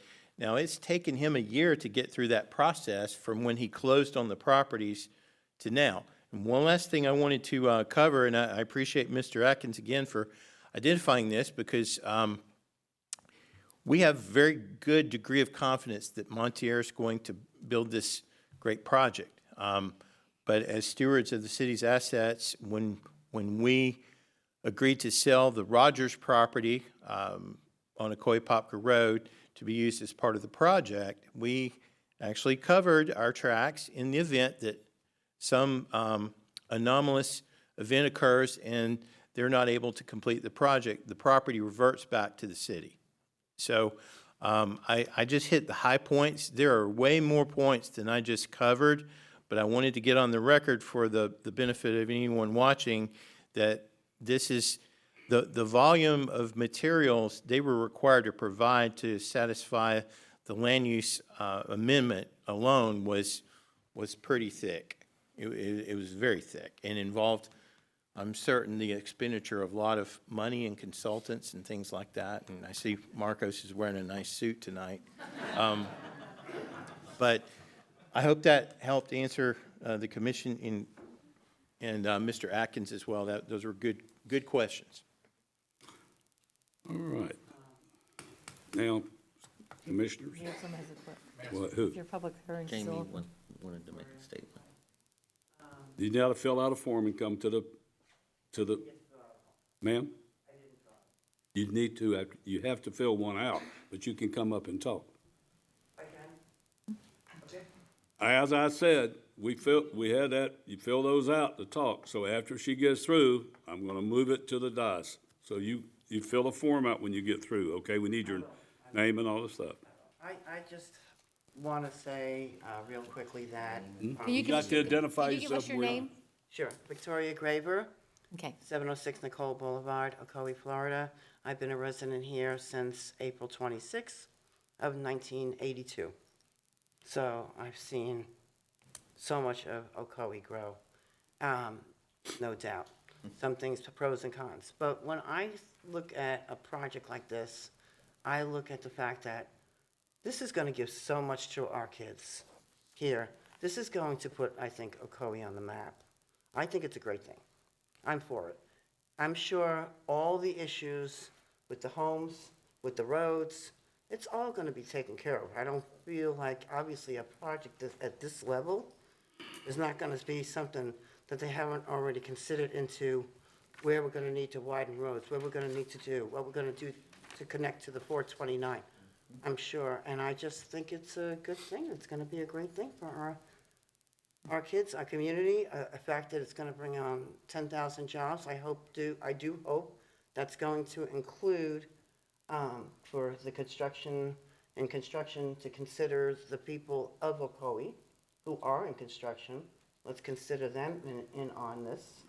I think we should do, and also as far as jobs, to consider first the people of Ocoee that might want to come and be part of it. So I think this is going to be fantastic. Thank you. You're welcome. Good to see you again. I'll go fill out my form.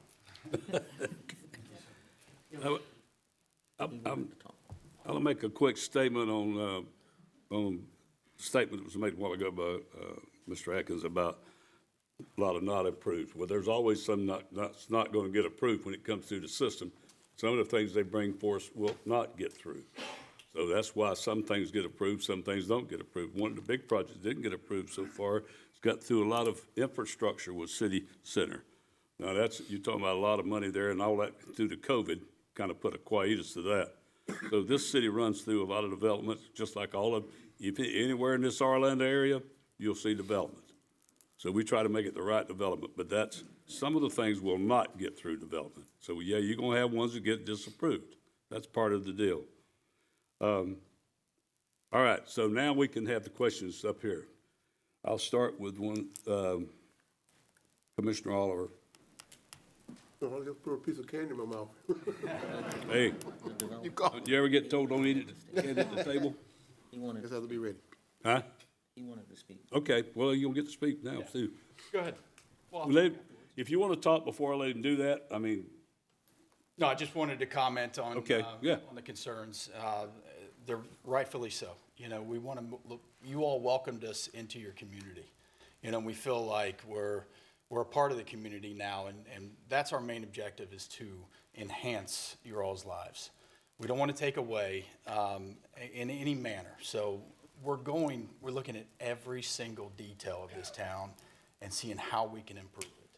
And not at the cost of anybody. We want to make sure everybody is in the best case scenario as far as the travel, and all those details will be back in front of this committee with the PSP shortly. So all these details are going to come out, you know, and we've put a lot of time and effort into it, and just know that we've really kept everybody in mind as we move through this. And to speak on why it's changed from 2025 to 2027 is because during that process, we tried to figure out ways to make it better. You know, we could have come in here and just done a quick project and put a lot of people in a bad situation, but we spent the time, we spent the money, we've, you know, just absolutely tremendous job by your leadership here in Ocoee to work with us and to create a scenario where it's the best case scenario for everybody, and we're very confident and very blessed and thankful for that opportunity. But all those concerns are very warranted, and we appreciate that. Okay, we'll get back in a little bit more. Commissioner Oliver, you chewed a candy yet? Well, a lot of the questions that I had has already been answered when it comes to brownfields, soil contaminations, the plan to excavate the contaminated soil, and the rules and regulations according to 9J5 and how they're playing a part in this and making sure that we are doing things the proper way when it comes to removing contaminated soil from the ground, from the earth, and replacing it with clean soil. So a lot of the questions I get from my district when it comes to this project are those concerns. It is the soil, contaminated soil, as well as infrastructure. Infrastructure is always definitely going to be, those two things are going to be on the top of the list. So I received over the few months, questions about it. A lot of questions I had answers to, some I did not have answers to. So what I did do, I did invite a lot of the folks in my community to tune into this meeting. So just as we have folks in the audience that want to know about this, you may have maybe thousands that may be watching that want to know the answer to these questions. So I encourage them to tune into this meeting for an education as to the process that we have worked with your city staff and worked with Montier to get to where we are today. It has been quite a process. I've sat at a meeting with the city manager, assistant city manager, for almost 2.5 hours just talking about this project, answering all these questions and making sure that we are doing things the way we should do things. We are being good stewards of our environment, good stewards to our citizens. And from what I've seen, I'm a fan of the project. I've liked the project from the time I first heard this. So again, I think that those questions have been answered.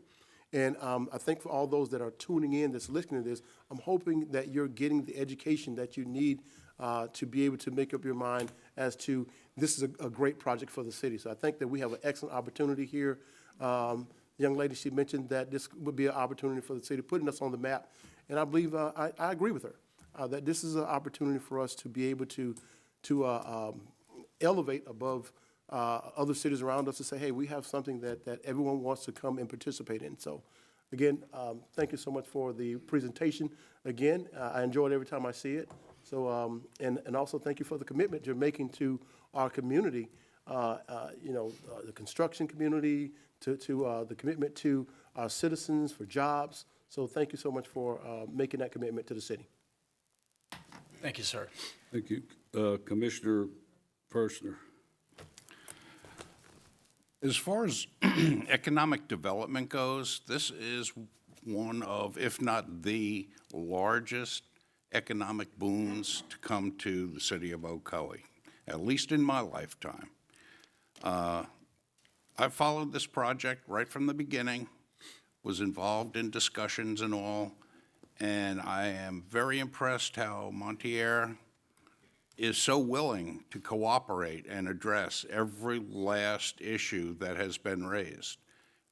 Your concerns are our concerns, and we share those same concerns. And if there are any that have not been addressed, I urge you to contact us, and we will make sure that they are brought forward. But this is a great project. It's family-oriented. It touches on everything. The infrastructure will be improved, and that was just glazed over tonight because it's very extensive. Roads are going to be widened, added, so it's going to help with the traffic. And you have to remember that the traffic that this project, brings forth is temporary. It's while the sports activities are in progress. It's not 24 hours a day. But that being said, I think Mr.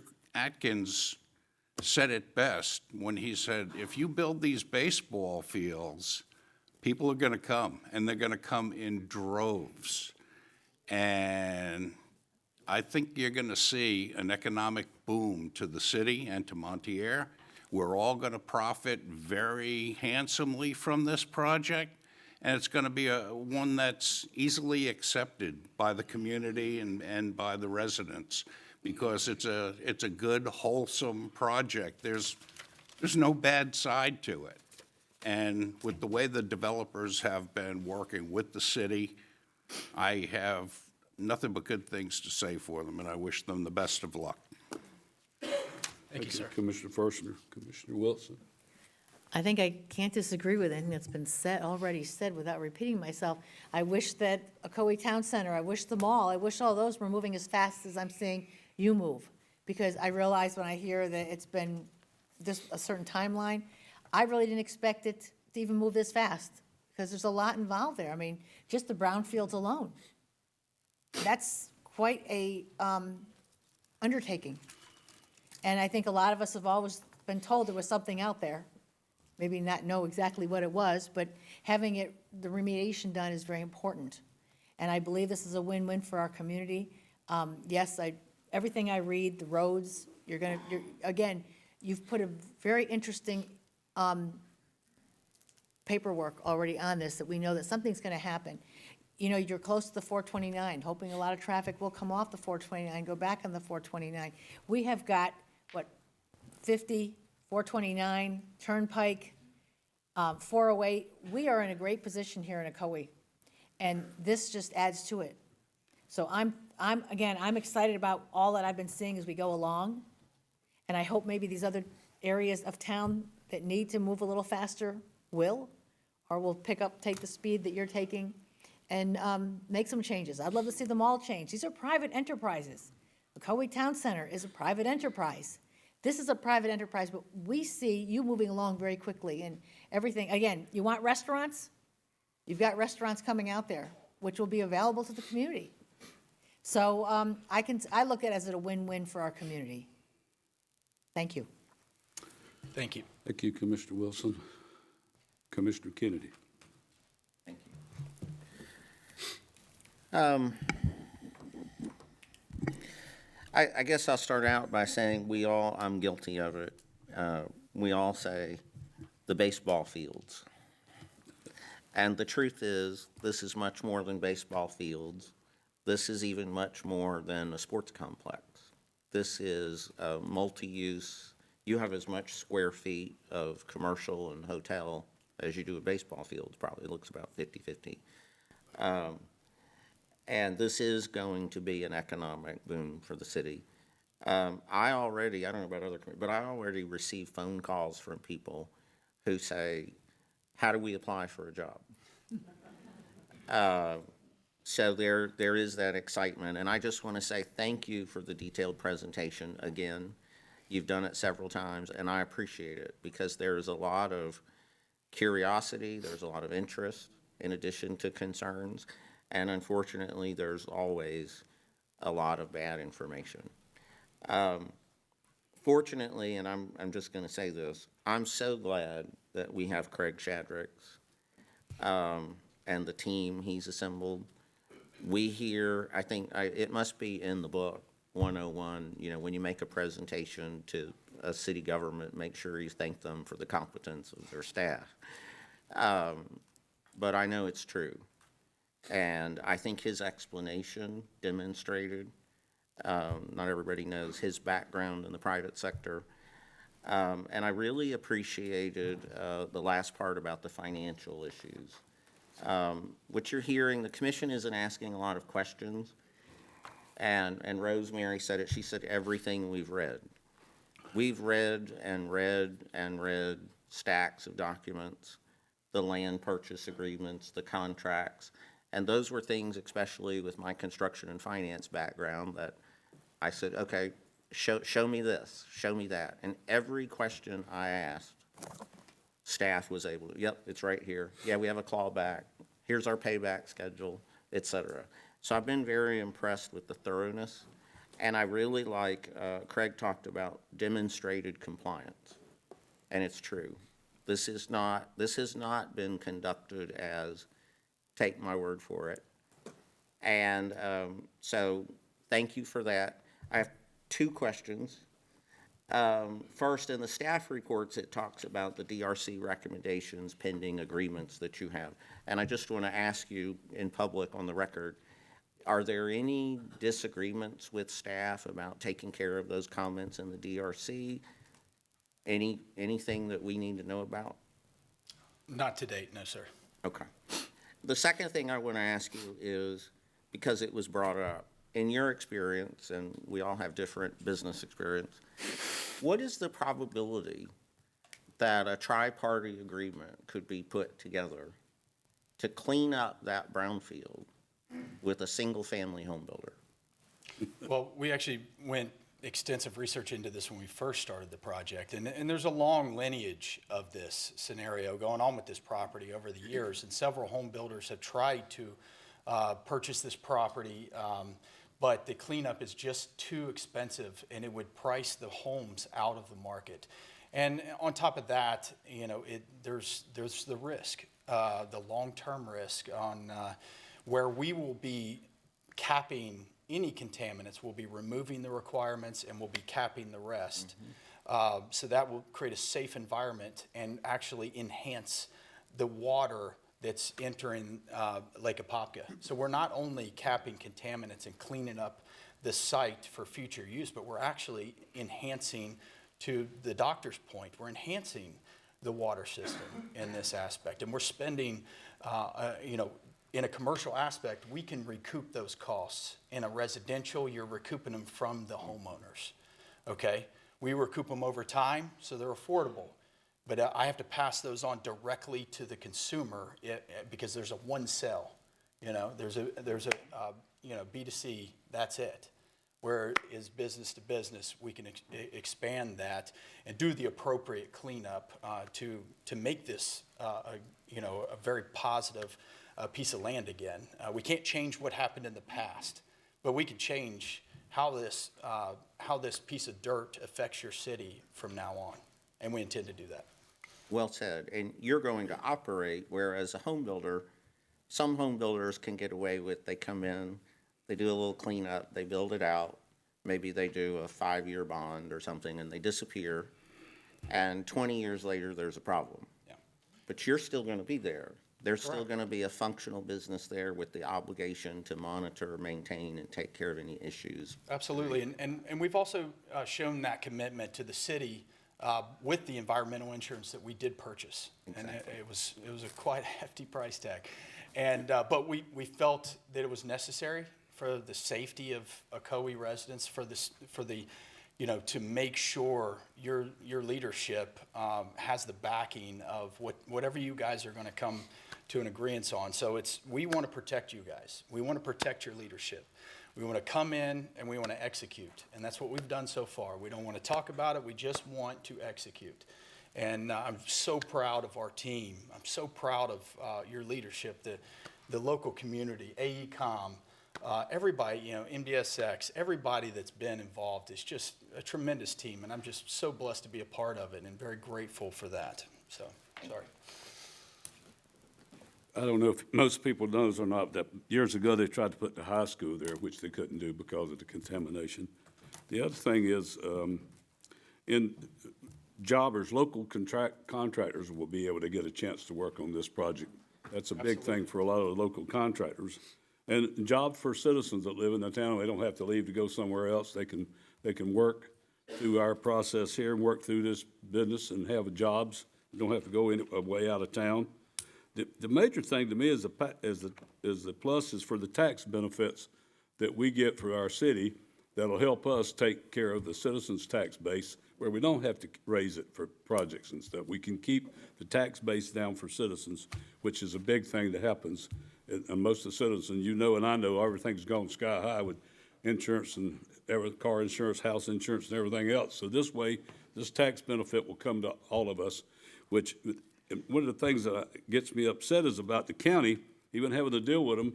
They built Ocoee-Apopka Road, they don't fix it. They pave it, but they don't do anything else. Now that road, they put thousands of houses, just like everybody else has, on the north side of us in Apopka. And I've said this before.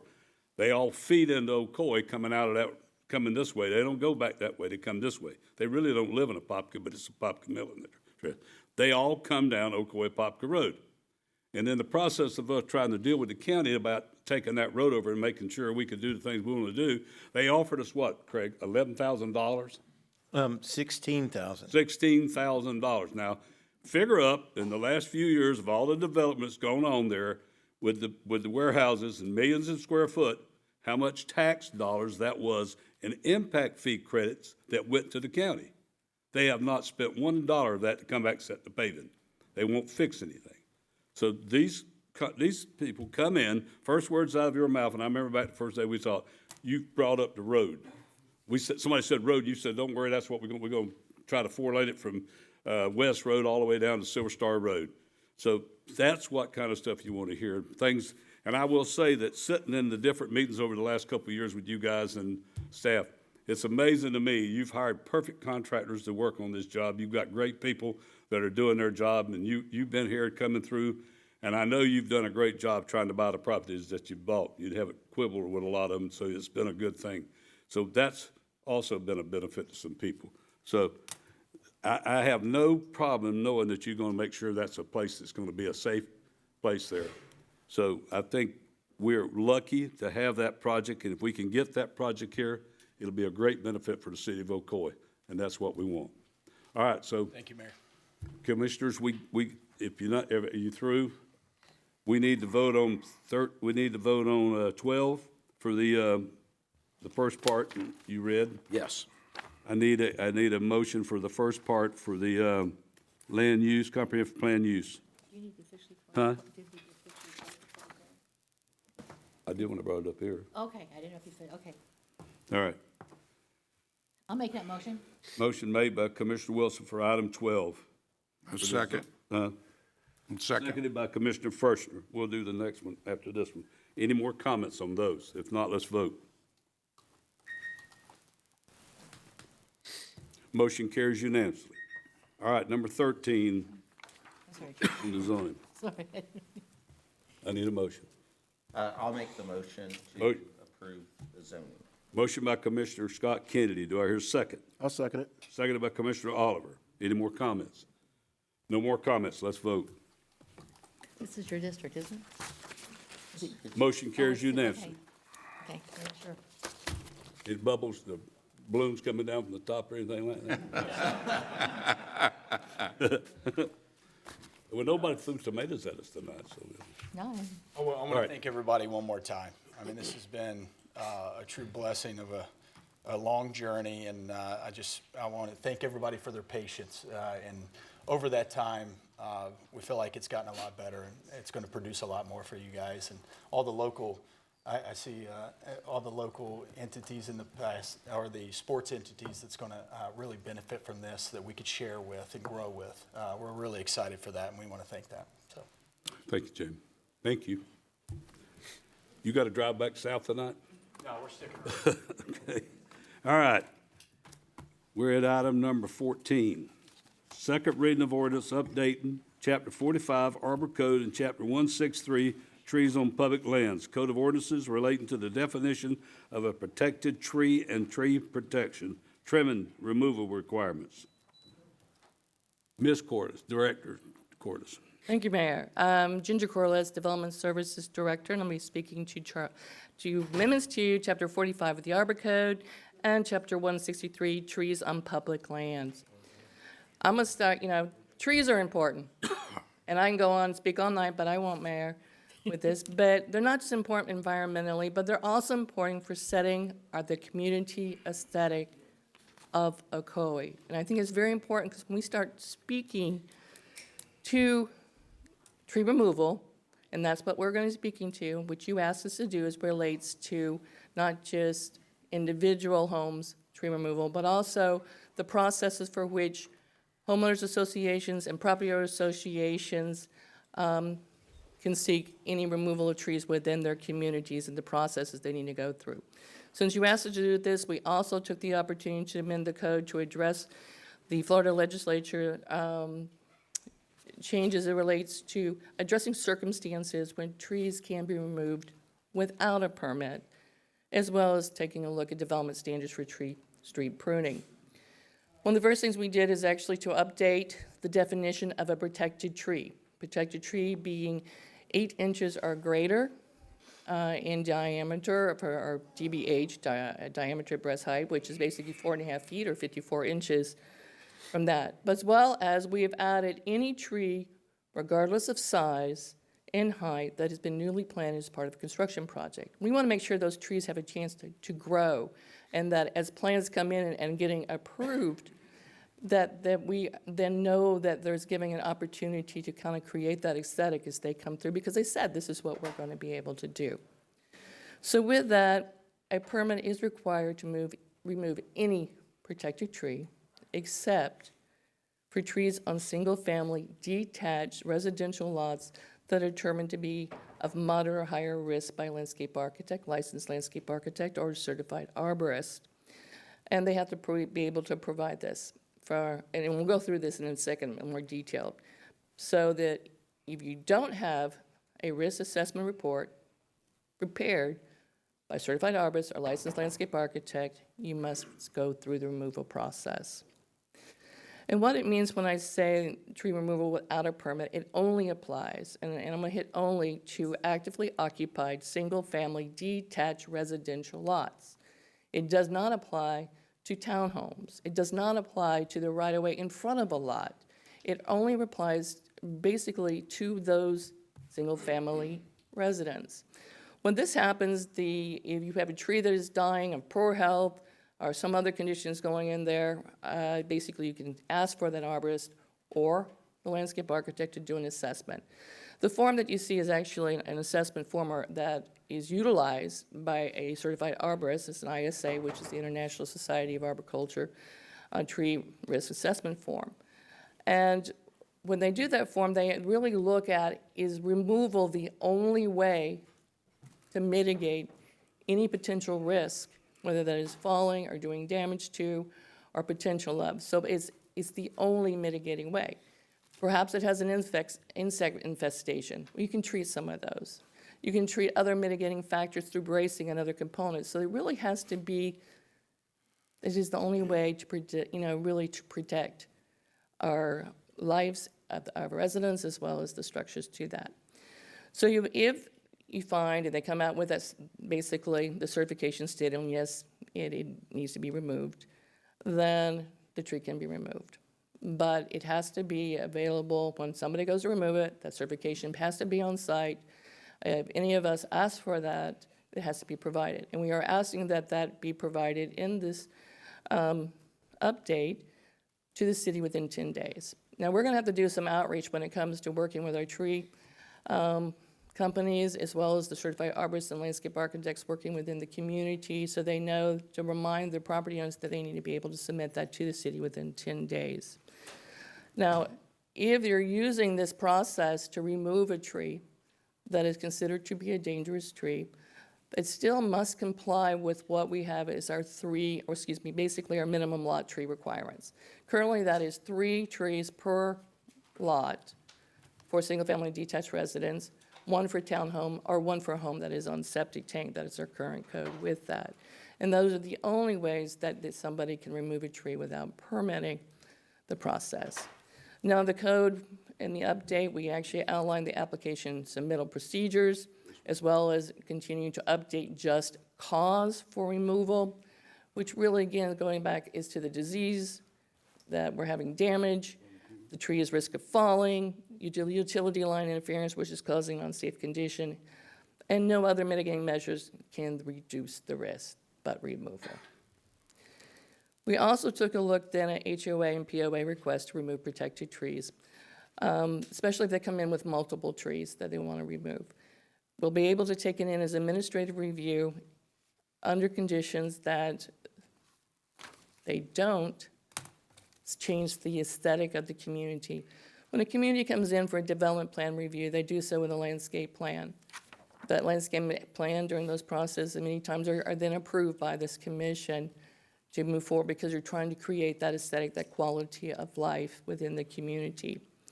Now, the other reason is that we can see that in the landscape, there may be an inconsistency to the approved landscape plan from the standpoint of they're not really meeting that landscape plan, or their tree replacement plan does not meet that plan. or we result in basically 100 feet or more without having shade trees. So at that point, the applicant will be requested to submit for a large-scale site plan amendment process that will come before the board here and for commission approval. They came before to take a look at what their landscape plan was when they first started their construction. They'll have to do so again. This is what we're recommending with that aspect to it. When it comes to looking at trees on public land, we were asked to take a look at pruning. And so we did update the procedures of looking at 14.5 feet of clearance when a branch is overhanging a roadway, and 8.5 of clearance if it's overhanging a sidewalk. But the important thing is here is that the city is responsible for tree maintenance on those public roads from that aspect. And we're going to be working with our parks and public works departments in creating standards of care when it comes to our landscape and tree maintenance. So we'll be going through those programs and updating those elements to that. So what we're really trying to move forward to is seeking your approval to make these amendments to the code and continue to start looking at processing applications as they come in, as we just described. Any questions? Ordinance? Questions? Yes, sir. If somebody doesn't use an arborist, a certified arborist or licensed landscape architect, or they don't turn in that report within 10 days, or they've taken out a tree but they don't have a replacement and they have less than 3 trees. Thank you. What's the penalty for that and how is it enforced? Well, it is a code violation, so it would be actually enforced by our code officers if they were to see that. If simple projects, if they've actually used a certified arborist or a landscape architect, and they have the summary report that states this is the only way to mitigate the danger, and they forget to turn that in 10 days, that's just something to remind people. We're going to have to also do our outreach so people know what they're supposed to do when this case. We have not had many cases in the city utilizing this process. We have had a couple with that, and when asked, they've supplied the form. So that has not been an issue. If we find that a tree has been cut and we ask for, again, it has to be within that lot size, lot area. The tree's been cut, and we do ask if they had a certification by an landscape architect or an arborist, and they say no, then I would say, well, we're going to have to go through the permanent process, and we have to take a look at a replacement tree. Because if you're taking it down by state statutes, you don't have to do the replacement tree. But if you don't use that process, then you do for a replacement tree for basically residential with that. You still have to have 3 trees.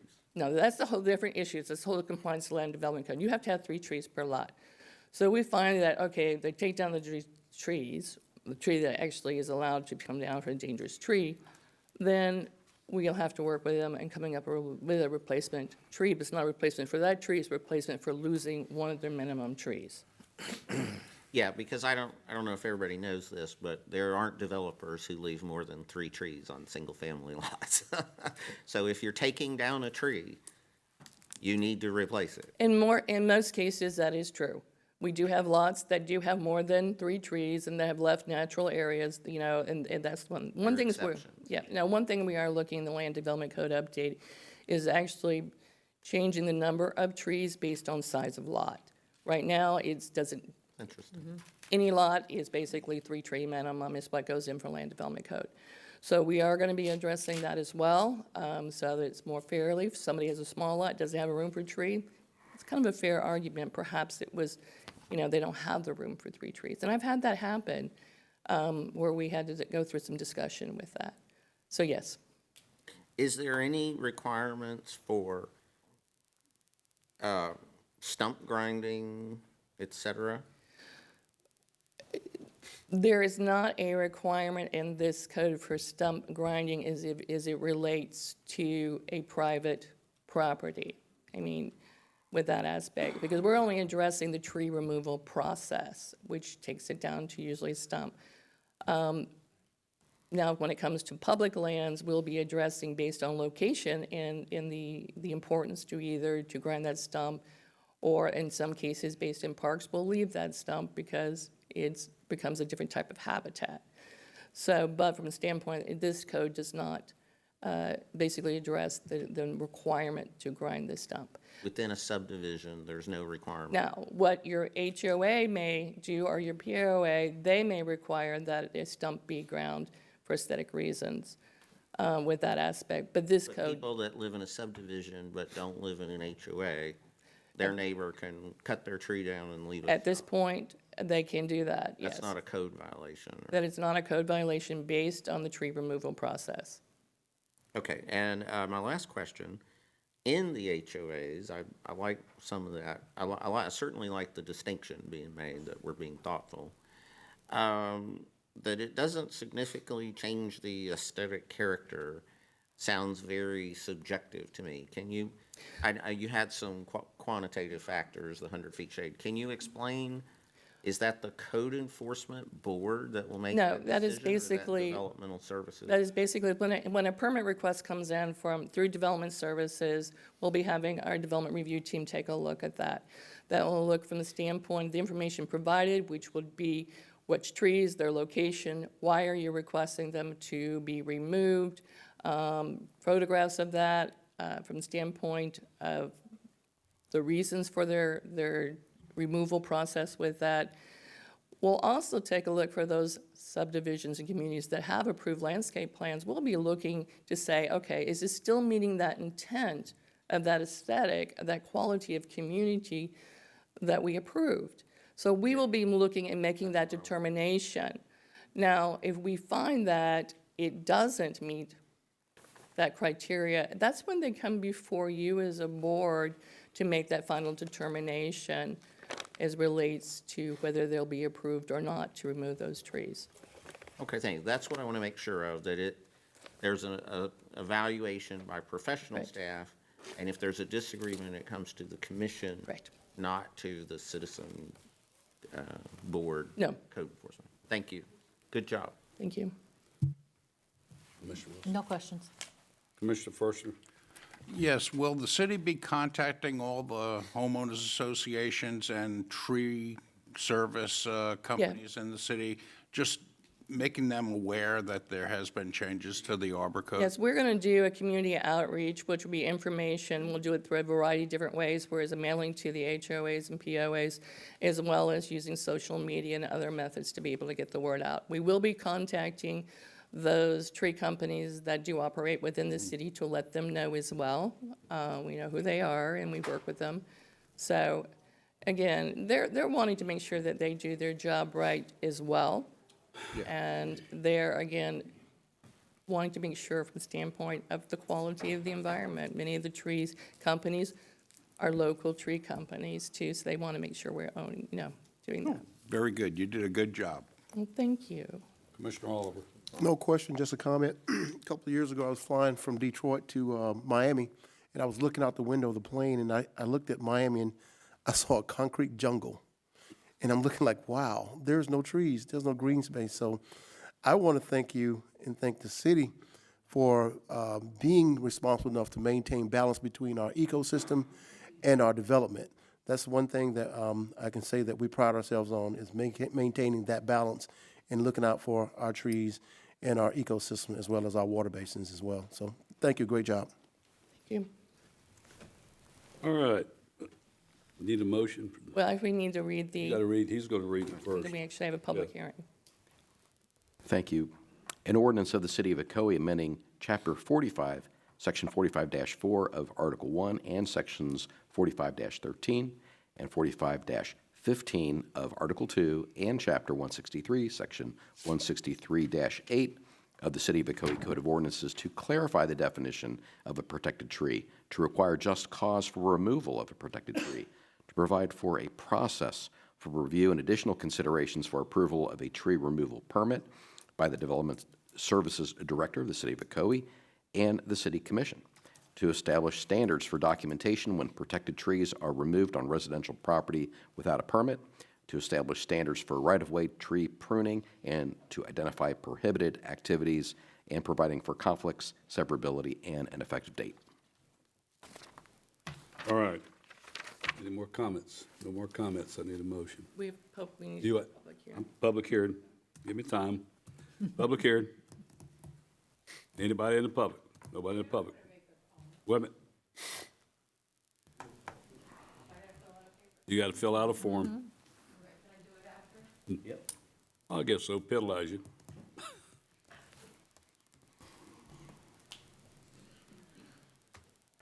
Francis Roberts, Ocoee. Get up. Wait till you get up here to the mic.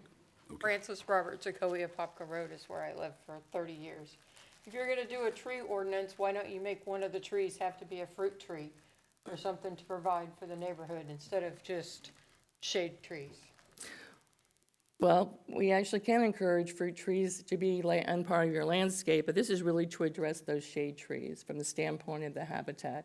Urban agriculture is important, and I've actually had conversations with people.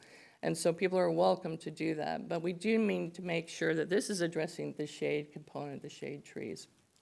So this is what this is doing. However, in landscaping plans, having the ability to have fruit trees can work. Good question.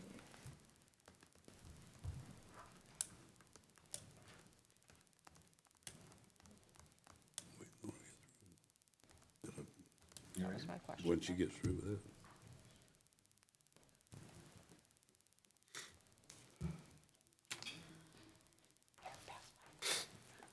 All right. Who's gonna make the motion? I will. I'll make a motion to update Chapter 45 of the Arbor Code as presented in the ordinance. Motion made by Commissioner Kennedy. Do I hear a second? Second. Seconded by Commissioner First. I'm sorry, can you also include in that motion the change to Chapter 163 pruning? And Chapter 163 pruning. Thank you. You're welcome. Okay. All right, no more comments. Let's vote. Motion carries unanimously. All right. Commissioner Oliver. Your time. Clark Road is actually almost done.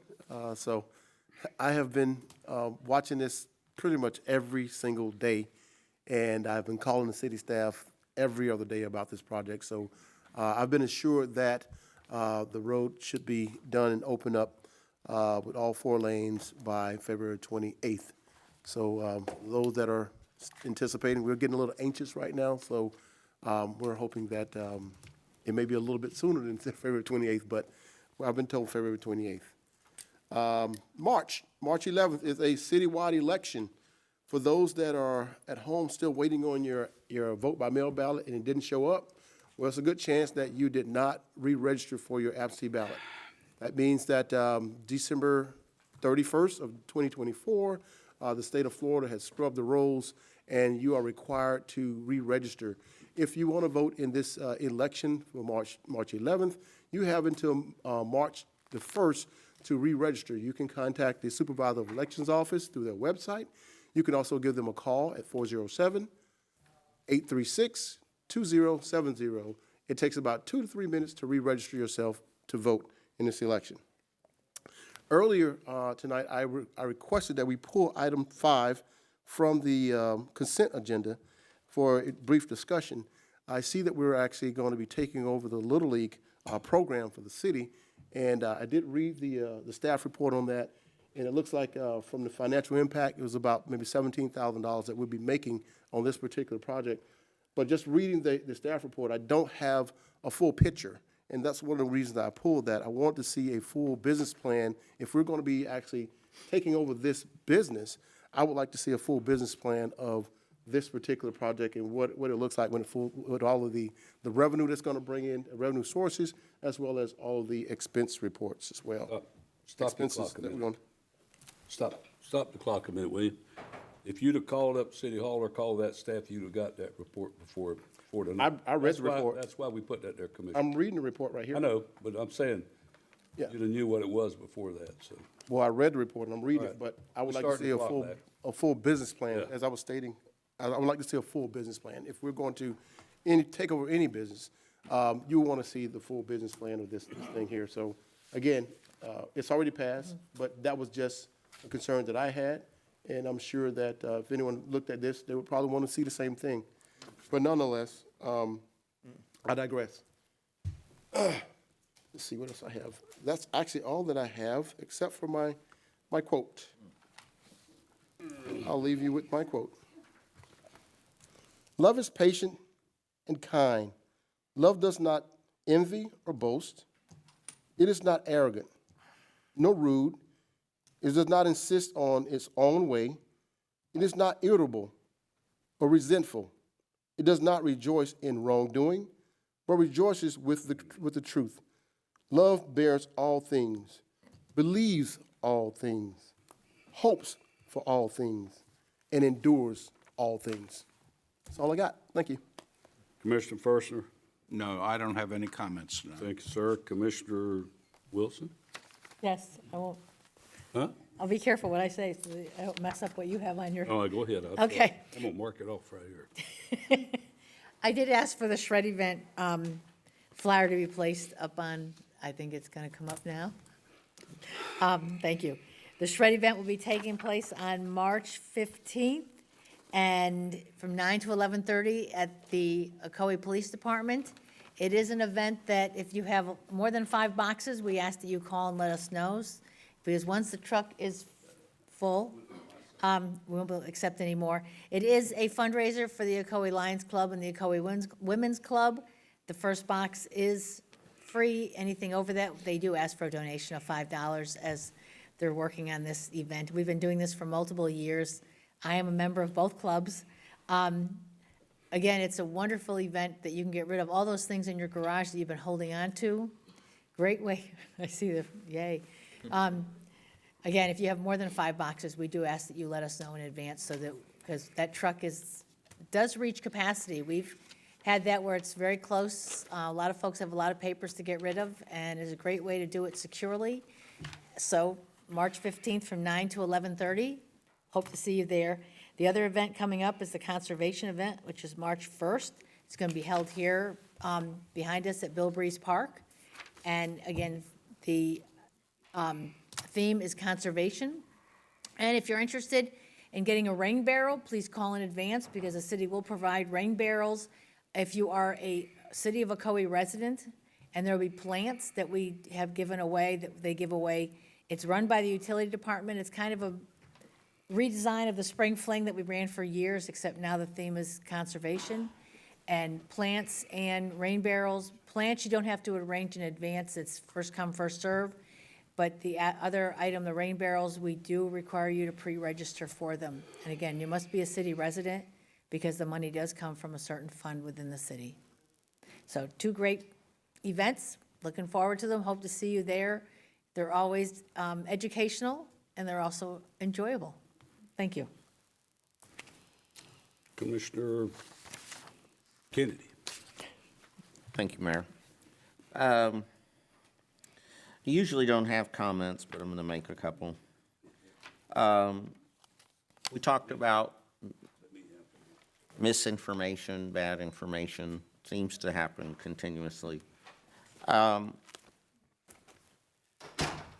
item 5, the city is not taking over a business, and there is no business plan, there's no money. The board that runs the Little League dissolved, and the city is taking over control of the Little League operation. And that's in all of the documents that we received to prepare. There's a letter from, is it the president of that board, stating they're dissolving? And this is why we have the protocols that we've adopted, because it doesn't make any sense to sit up here and argue the facts. Additionally, I've made an issue over the years about professional courtesy. And as a general rule, I second all those motions of commissioners just out of courtesy. to table an item, et cetera. And there's been disputes about that. Tried to table an item for a commissioner when he or she was absent, and didn't get agreement always on that. And I stayed silent tonight. And I just want to say, because that violates my standard operating procedure, that there was a reason for that. I don't think, love is not irritable. Wow. Sometimes we get a little tired of it, and we have to make different decisions. That said, I was also receiving hand signals, and I don't know, Mayor, are you going to address it, or Melanie? I'd like to officially address and release the proper voter registration info for the coming election. I'm going to read it. You're Not gonna this read one, it? not this one. I'm going to read the, Could we clarify the information given, I'm told it's incorrect, on when people have to register and what the polling locations are? I don't have that. She's, Could you do that? yeah. Thank you. So the deadline for the books closing is was February 10th. As far as the vote by mail, there was an expiration of the vote by mail cycle. So if you're already registered to vote, you would go to the Supervisor of Elections page to re-register. But if you were not registered to vote, it is too late to register for this election, as the books close February 10th. That information is located on our website, but as far as the vote by mail, to re-register, I would recommend going to the Supervisor of Elections website. That's where we're directing everyone, since they're handling that process. And is that deadline February 27th? To request your mail ballot, the 27th. To request the vote by mail ballot, I would have to check my timeline. Unfortunately, I didn't bring that with me. I would assume, Given was March 4th, and she says it's. I would assume it would be in February if you're already registered to vote and you've met that book closing timeline. I think the moral of the story is go to the Orange County Supervisor of Elections webpage and find out if you're registered, and if you're not, see what you got to do to get registered and where you have to vote. Don't take anybody's word for it. It's your right to vote. I'm done. You done? Yes, sir. All right, I got read off some different, did you do yours? Oh. All right, February 2025, the city is holding our 20th annual Black History Month essay contest. The essay contest is for fifth grade students attending Ocoee schools. The winners will be recognized and presented with prizes at our city commission meeting on March the 4th. Additionally, segments that highlight significant people and events from African American history will air on Ocoee TV Spectrum Channel 493. March 2025, Spring into Conservation, Saturday, March the 1st, 9 a.m. through 1 p.m., Bill Breeze Park. There will be activities such as rain barrel painting, in which registration, you probably said that too, but is required, and free plants will be given to residents with proof of residency. Municipal Election Day, Tuesday, March 11th, election of District 4 Commissioner, and for the purpose of voting on referendum ballot questions. Visit the city's website for ballot information and polling locations. St. Patrick's Day Block Party, Friday, March the 14th, from 6 p.m. to 9 p.m. at downtown Ocoee, McKee Street. Join us for music, games, food, vendors, and more. I will say, if you didn't get to go to the last Friday night for the Valentine's party for the children and the parents and the citizens, it was great. They were packed down at the Lakeshore Center with a lot of kids having a lot of great time and a lot of fun, which the kids got to do all the rides and all that free. And I'm going to read off, I've said in the last few nights and last few days and talked about some stuff, some things with my wife about what I should do and shouldn't do. Of course, she tells me that a lot, but that's part of the thing. I'm really upset that we went through this a few months ago when the commissioner was on board, But before I get into that, I want to make a comment about last Wednesday night, our Women's Club, which is not the city's, it's the Women's Club, a separate function, put on the candidates forum. After the forum was over, somebody, one of the candidates went to the people and wanted to know why the mayor was there. Well, it's a open meeting for anybody that wants to go to.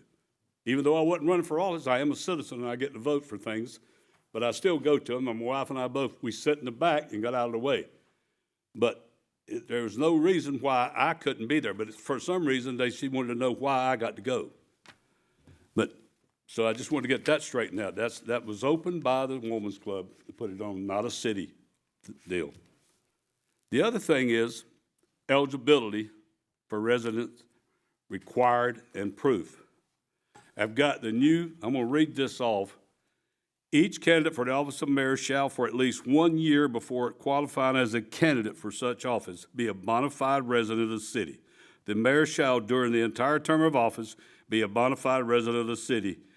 Each candidate for the office of commissioner shall, for at least 1 year before qualifying as a candidate for such office, be a bona fide resident of the single-member district which such candidates seek to represent. A candidate for mayor or commissioner shall furnish such proof of meeting the 1 year residency requirement as may be prescribed by ordinance. Each candidate shall consent to a background check to verify the candidate's qualifications to hold office. No candidate shall be barred from running for office without notice.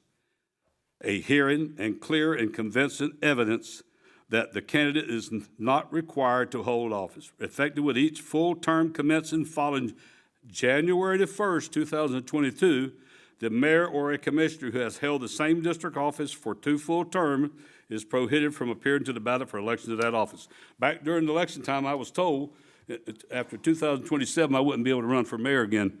That's not true. They called me into the office about 3 weeks ago and read that to me. And I think you can run again, I can run again, and Commissioner First can run again if he wants to. So I will tell you, after talking with my wife and my grandkids and my kids, I'm going to run again in 2031. 27. I won't be here. 2000, I get mixed up in them dates anymore, you get old. But I'll tell you something real funny. I asked my wife about it, and my wife said, well, you know that guy on TV in Congress is 91 years old. She says, if you ought to be ahead, go ahead and do it. So just to let you know, I've had a lot of people, I talked to them about it, had a lot of people ask me about it, and I am going to run again. The old boy said, come hell or high water, I'm going to do it. This is my life, working for the city of Ocoee, who I love. My wife loves it. She's been here all her life. I've been here 70 years, and I don't like politics and be involved in things we do. And there's a lot of it. And I'm going to tell you tonight, and when I'm done, I'm going to hit the gavel because we're done tonight. But I sit and thought about this. You got that paper? Can you put that up on there for me? All right.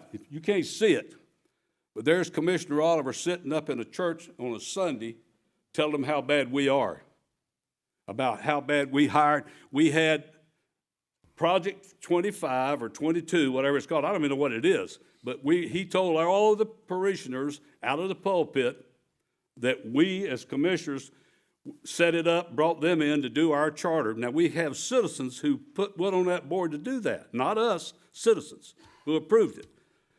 They approved what happened with our charter. The charter is you have to live for a year in the city before you can run for office. Just like last time, they brought in 2 people, and one of them said they lived on the south side of town in Commissioner Firsters, which you didn't. And then you had another guy moving to town on the north side who was a past felon or whatever he is, and he run. So you can't do that anymore. And so, and you get in, I still, for me, to be a, I don't know what you call it, Christian person or what it is, but when you go make falsifications sitting in a pulpit in the house of the Lord, something worries me. And that's what it was, folks. He went into the house of the Lord, sat in the pulpit, and told them exactly that we were doing things here, handing out development to the developers we wanted to hand it to. So that's the kind of stuff that this goes on and just keeps doing up here. We've only had that happen since one thing. I don't need to tell you what it is. So you can say what you want to say, and whatever you want to say. And my life has been where I speak out and say what I'm going to say, and I don't keep it. So I'm going to tell you, that is what goes on. And I read some signs, I was out yesterday, leadership and integrity. Did anybody read what integrity says? Because somebody don't know what it means. I'll tell you, somebody don't know what integrity means when you put it on your campaign board. The quality of commitment, being honest, and having strong moral principles, and to do what's right. That's the major thing. Strong morals, which I don't think they have.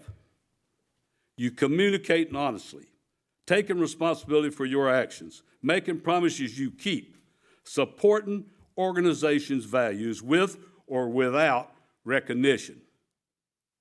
You know what the big one is down at the very end? Being trustworthy. Don't seem to be. So you can dislike it or like it or lump it. I get 10 minutes, and is my 10 minutes up? Okay. So just to let you know, that's a fact of life, folks. You can look it up.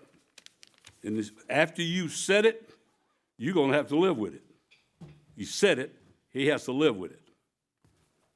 Have a good evening.